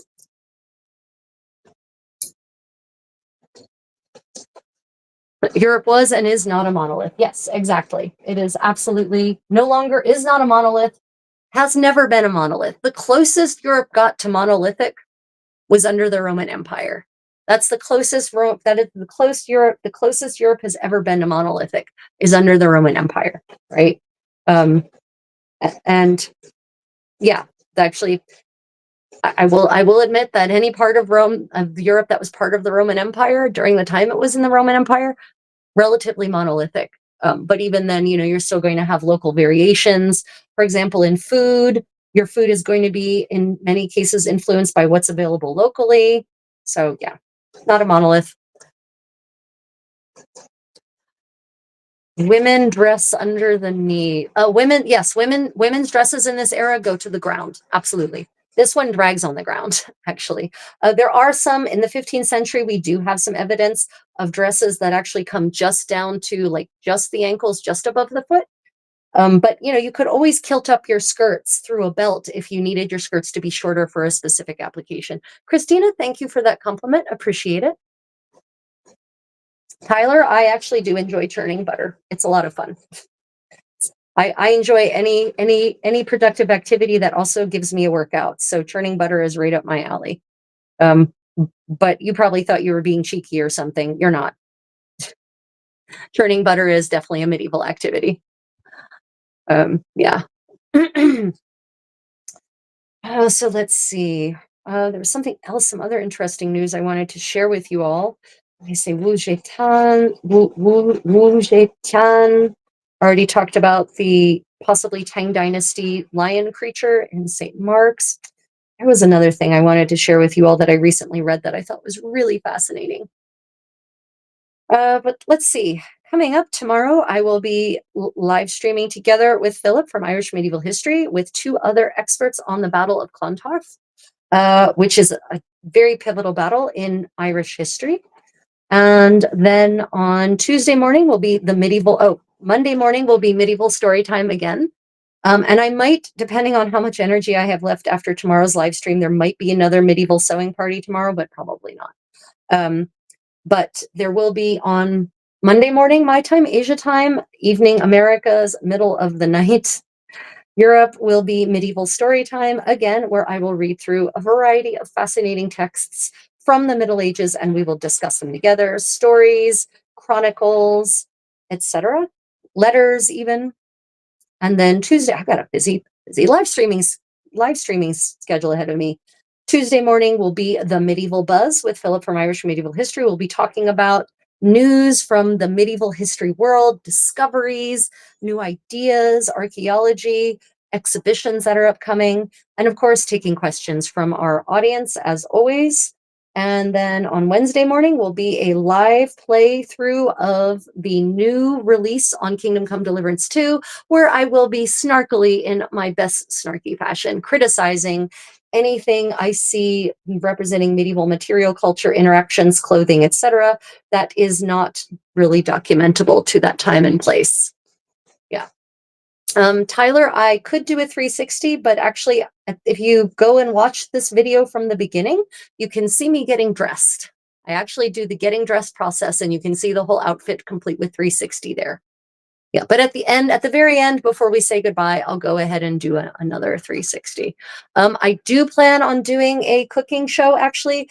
I will tell you guys, my sleep patterns have been completely erratic. And so the amount of energy I have for live streaming is kind of limited day to day. So I do plan on doing a cooking with the Contessa. We will do medieval cooking together, but it will be cooking from a modern kitchen because I don't have access to medieval cooking facilities here in Korea, but it will still be medieval recipes. We'll talk about the ingredients. We'll talk about the foodstuffs. We'll talk about how to interpret the recipe, and then we'll go through it step by step. I think the first one might actually be zabaglione. Zabaglione is actually, it's something that has survived in Italy to the modern day.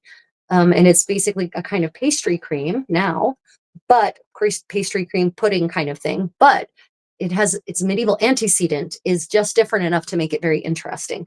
And I can also talk about some food science there as well, which I love doing with my cooking classes, is talking about food science.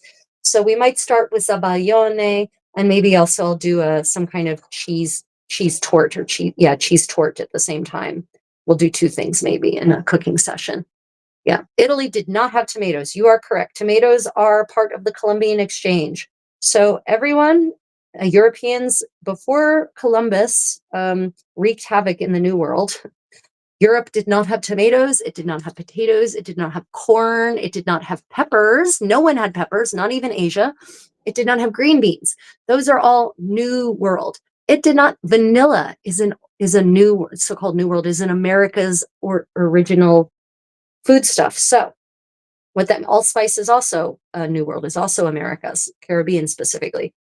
So yeah, medieval Italian cuisine is in some cases unrecognizable to what most people think of as modern Italian cuisine. But if you're actually familiar with regional Italian cuisines in Italy, The ones that don't involve tomatoes, there are many recipes that are very similar. For instance, they had ravioli and they had pasta in medieval Italy, but their ravioli were very interesting. They had almond ravioli, they had walnut ravioli, they had forms of pesto that were a little more sour because there was more vinegar used in them than modern pestos are used to using. So yeah, we'll definitely, I think we might actually, we'll definitely focus on some Italian recipes so I can give you an idea of the differences between modern Italian cuisine and also definitely between American Italian cuisine and historical Italian cuisine.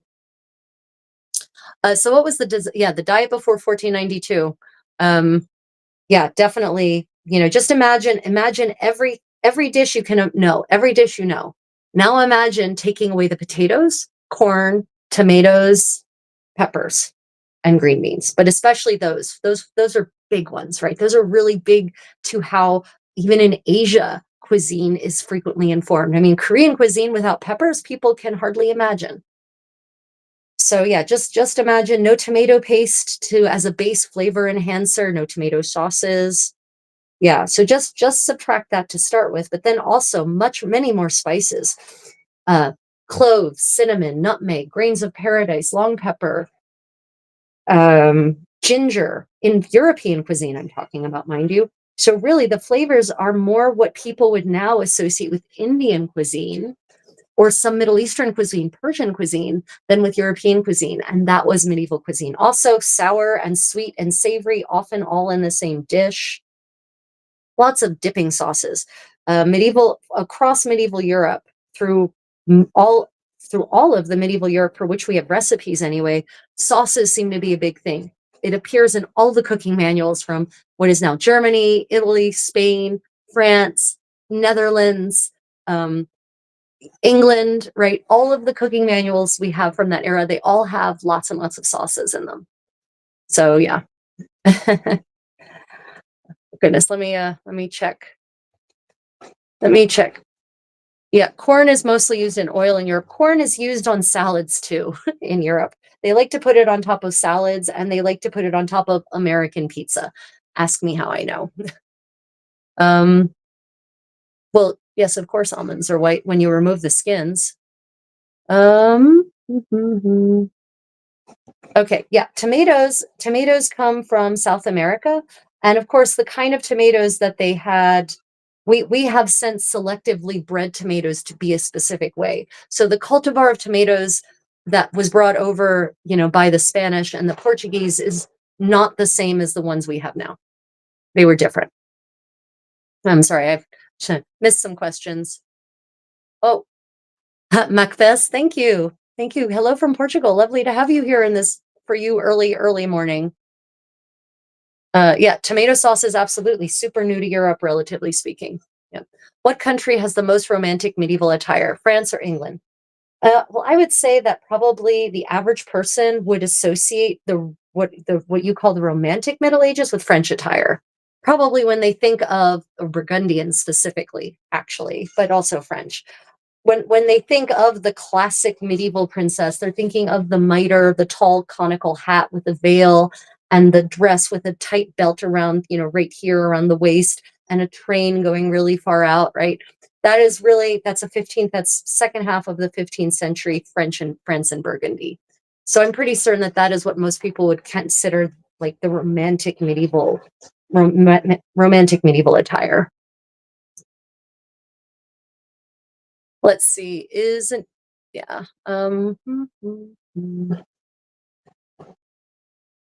I know in Mongolia they cannot grow vegetables. I think it was something. Yeah, the soil in Mongolia is not like agriculture is not really a thing in Mongolia. Not that kind of agriculture. Like sheep do and goats do really well in Mongolia. So do horses. But yeah, the soil is definitely not suitable for growing those kinds of. So they either have to import them or they have to get their nutrients in other ways. Yeah, it's true. I'm very much going next year. I swear to God, in the next year, I'm going to do a yurt stay trip with a family in Mongolia. Not the luxury tour thing. I want to actually just stay with a family for a week or 10 days and experience life with them. because I can ride horses and have worked on a farm, I think I can actually be useful to them. So, yeah. Do you know about Persian history? I do know some. I do know. I am familiar with Persian history and culture and fashion and food. Historical fashion, rather. I wouldn't say I'm an expert. I am an interested party, and I have read and studied some about Persian history from ancient all the way through to the modern era. Would I allow someone to hire me to lecture on it? No, but I am definitely familiar with it. Absolutely. In Persian, especially medieval Persian cuisine. I mean, I love modern Persian cuisine. It's not much different actually than medieval Persian cuisine. So yeah, I love Persian food. And but I do love historical Persian clothing. Persian clothing from the 14th, 15th, and 16th centuries, chef's kiss. Oh, so elegant for men and women. Just amazing. So what type of meat was consumed in the Middle Ages in Western Europe? Actually, the Western European diet was much more varied than it is now. So they ate all kinds of waterfowl that we would never consider eating: cranes, storks, swans, all kinds of geese, all kinds of ducks, but especially crane, storks, and swans surprise people. They ate all kinds of songbirds that we no longer eat. They ate porpoise, they ate beaver, they ate all kinds, nutria, all kinds of water weasels. They ate and I mean, yes, there was beef and there was pigs and chicken, right? But yeah, the diet and all kinds of fish. Eel were really popular. Freshwater fish were very popular and could be farmed locally. Saltwater fish were either something eaten near the coast or were a delicacy, and they were, brought into inland fish markets. Yeah, medieval diet in terms of protein really highly, highly varied, much more varied than today. And obviously, the richer, the more money you had, the higher the protein component of your nutrition, of your diet. Peasants actually probably, as I said earlier, peasants probably had a more seem to definitely have had a more nutritionally balanced diet than rich people did, because rich people tended to focus on the luxury items, lots of meat, white bread, whereas the peasants, not that they were poor, but they couldn't afford all these luxury items in massive quantities all the time. So they were more often eating root vegetables, green vegetables, lots of herbs, herb salads made of wild herbs, flowers, and then they would supplement that with fish, or that they could catch locally, maybe the occasional luxury item if they had a particularly good season, and with chicken. And they would slaughter a cow once a year usually, and a pig once a year, and a goat once a year, and a sheep once a year. Right? It wasn't, those kinds of meats were not available all year round for the average person. They did, however, have meat preservation methods like salting. They did salt meat. They would put meat in barrels, salted barrels, and it would keep, actually. And that's why there are lots of medieval recipes that actually talk about the process of desalting your meat before you actually prepare the dish. So maybe that was more information than you wanted. Um, I mean, Henry V was a warrior king, so I'm not certain I would call him privileged. He was on campaign for most of his life. He didn't actually spend a lot of time being king. He spent a lot of time on campaign. So I'm not certain why, Frog, do you think Henry V was an overly privileged king? Out of curiosity. Let me see. If you put lots of lace and ornamentation, it looks historically accurate. So lace actually isn't invented. Lace, like most people understand it, isn't invented until the very end of the 15th century. Before that, they have this stuff called sprang, which doesn't seem to be used ornamentally on overlayers at all until the 16th century. And on the overlayers, not until the end of the 16th century for most of Europe. What they had before that is this netting technique, a kind of braiding technique called sprang, and it can certainly produce something that looks, it produces something that looks lace-like, but heavier. It's thicker and not quite as light and airy. So yeah, most medieval, actually in the Middle Ages, we have, in Western Europe especially, and even Eastern Europe, I have not seen evidence of lace being used very much on top layers. We have evidence of lace being used, sprang, either sprang lace or needle lace. being used on the undergarments, so the smock. So we start seeing, around necklines, especially at the end of the 15th century, you start seeing this. But earlier than that, yeah, lace doesn't seem to have been a medieval thing, let alone a common medieval or a medieval ornamentation. And I will emphasize again that you can't prove a negative, so I will just say that I have not seen evidence. All the evidence points to lace kind of springing up almost out of nothing. And some people say that it's kind of the bobbin lace springs up out of a desire to take finger loop braiding, the lace making techniques before using just your fingers, and do way more complicated braids than you can do with just two people. So there's a theory that that lace bobbin lace making evolved out of finger lace making, which makes sense to me. And that's a development at the end of seems to be the end of the 15th century, and it comes from Spain. Spain is where it originates. So it wouldn't surprise me if it therefore came through the connections to Moorish Africa, right, and to Middle Eastern decorative techniques, because a lot of the things that evolve in Spain or come from Spain are brought there via the connections to the Arab world, right, the very direct connections to the Arab world. Oh, Henry VIII. Yeah, yeah, yeah, yeah. Henry VIII, definitely. Henry VIII is, in some ways, a tragic figure. He was not supposed to be king. He was the spare. Arthur was supposed to be king. Arthur was raised to be king. Even though Elizabeth of York educated Henry very well, she educated her children directly, by the way, Elizabeth of York did. And, she obviously took great pains, but Arthur, his older brother, was supposed to be the king. And so suddenly Henry gets dumped into that role when he was never supposed to be. And then there's all kinds of, things that seem to happen that just become tragic for him. But in many ways, he was also a spoiled grown-up. Are you part of those reenactment groups? Yes. You look like a woman from the medieval period. You are correct. Specifically 15th century France or Burgundy at the moment. Yep, you're absolutely correct. That's why this is a medieval sewing party. That is the intent, absolutely. So yeah, thank you, Richard. That's a really great compliment. Appreciate that. Let me see. Gosh, what is up with the churning butter comments today? Um, I love beef. Thought it was medieval. Yeah, beef jerky. Oh, beef jerky? Is that what you meant? Beef jerky? Beef jerky. So preserving meat in various ways, historically in a pre-refrigeration world, there are all sorts of meat preservation methods. I think I actually read a something that would basically create a recipe that would create basically a beef jerky in a medieval home companion. Something in my brain is triggering. So yeah. Beef jerky, the idea of jerky is absolutely ancient, in fact, not just medieval. But would it have been, would it taste like you understand it? Maybe, maybe not. Let me see.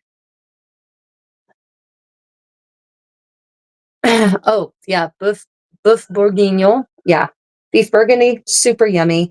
But so beef burgundy is actually a recipe from La Nouvelle Cuisine, is a dish in the era of La Nouvelle Cuisine, which is actually after Louis XIV basically destroys cuisine in Europe by turning into basically an ascetic monk, living out the rest of his days eating super simple foods. And because he simplified the cuisine in his kitchen, then suddenly every other court across Europe that is influenced by Versailles, which is most courts, including Russia, by the way, simplifies their cuisine as well. So European cuisine goes from being all these spices and sweet and sour and savory and all kinds of interesting preparation methods. And then Louis XIV, at the end of his life, transforms it all into basic peasant food. And beef bourguignon, as I love beef bourguignon, do not mistake me, but it's a peasant dish. And so basically modern European cuisine owes its boringness. And I say that with all the love. I mean, there's a lot of good things to be said and found in modern European cuisine, but it's relatively boring. It just is. Once you take all the spices out and just replace it with a couple, like 10 different, like there's a limit to the sauces that are in in French cuisine. Haute cuisine is nothing like it was in medieval haute cuisine. Once you do that, it gets boring. So yeah, basically after Louis XIV, that's when European cuisine takes the shape that we more or less recognize it is today. And beef bourguignon is one of those, a recipe that comes out of that tradition of simplified peasant food versus the complex flavors that had been a symbol of luxury and affluence for literally thousands of years at that point, since the Romans even. Irish breakfast, is it true that during medieval times, people ate mainly eggs and fish, vegetables, mostly ate fatty, rich in meat? So it depends on where in Europe you're talking and when specifically. So in general, the uh, peasants get more and more affluent as the centuries wear on in Europe, in medieval Europe, until the Enclosure Acts, and then it's all downhill. But up until that point, even the peasants, even the laborers at feast times would get access to rich fatty meats, often because the local potentate would actually put on a feast for them, but also because once a year they would slaughter a pig or a cow or whatever and actually enjoy meat. But yeah, peasants and the commoners, um, merchants, although merchants could get very wealthy, so I'll say craftsmen, they ate less meat for certain. Not that they didn't eat any, they still had meat occasionally, just not as much. And certainly eggs and fish were probably a bigger component of their diet than land mammals were. No, and that's kind of a general statement across most of Europe and most of history, honestly, most of, not just medieval Europe, most of pre-industrial world. That is the truth. And it's just a fact of how much things cost, how available land mammals can actually be in a pre-industrial world. This is before we industrialized animal farming as well. No relation to the barefoot Contessa. Yeah, affluence. Let me see. Cannabis is not used in Western Europe as in any way. You might recognize hemp seeds actually do make an appearance in European cuisine, and hemp is a fiber that is woven, as a fiber is woven into practical utilitarian garments in Southern Europe, but there seems to be a bias against hemp in Northern Europe for some reason. What does a 15th century Burgundian woman like you think of Ireland? Ah, that's a great question. So Ireland is actually more known on the continent than most people might believe it is, in the 15th century. But there's still there's still a little bit of myths surrounding Irish people, right? There's all kinds of weird travel vlogs floating around in the 15th century, talking about the Irish. So as a Burgundian, I would have read Les Chroniques of Jean Froissart. And Jean Froissart is writing at the end of the 14th century, early 15th century, and he apparently actually witnessed. He interviews people. He doesn't witness everything himself, but he interviews people who did witness it, and he interviews an sort of an Anglo, sort of a French-speaking Englishman who goes to Ireland on behalf of Richard II and actually interacts with the four, as he calls them, the four Irish kings, which is obviously those of you familiar with Irish history are going, what? So basically the four most powerful lords, the Irish lords in Ireland at the end of the 15th century. And so Jean Froissart chronicles this. And so I, as a 15th century Burgundian noblewoman, would have read or heard his chronicles read to me. And so I would have had some familiarity with the Irish, the Gaelic Irish, as some people are calling them now. And, one of the things I would have from those chronicles, I would have thought they all walked around barefoot. I would have thought they didn't wear pants or they didn't wear hosen, because that's commented on. I would have known that they wrapped themselves in some kind of cloak, because that's commented on. I may or may not, I probably wouldn't have viewed them as barbaric or anything like that, just as exotic and different in some ways. So that's probably, if I hadn't actually encountered any Irish, but I could have well encountered Irish aristocrats, possibly even mercenaries, actually, in the Burgundian court, because the Irish are getting out and about. They're not just stuck on their island in this era. But what I would have thought about the people I'd actually met, I have not yet found any chronicles talking about a Burgundian woman or a French noblewoman meeting actual Irishmen. So, but based on the chronicles to which I would have had access, that were kind of common actually in a 15th century noblewoman's library and or in a friend's library, common knowledge, I would have thought that they walked around and rode barefoot, that they didn't wear hosen, which is also not true, but I would have thought that anyway, and that they wore almost nothing, just wrapped in a cloak, which is also not true, having now studied 15th century Irish clothing in some degree of depth. But that's what I would have thought, probably, if I hadn't encountered one myself. Ow, Chimi! Seriously? He just drove my needle into my pad of my finger. So, okay, you guys can't see this. Yeah. Chimi's back. Ah,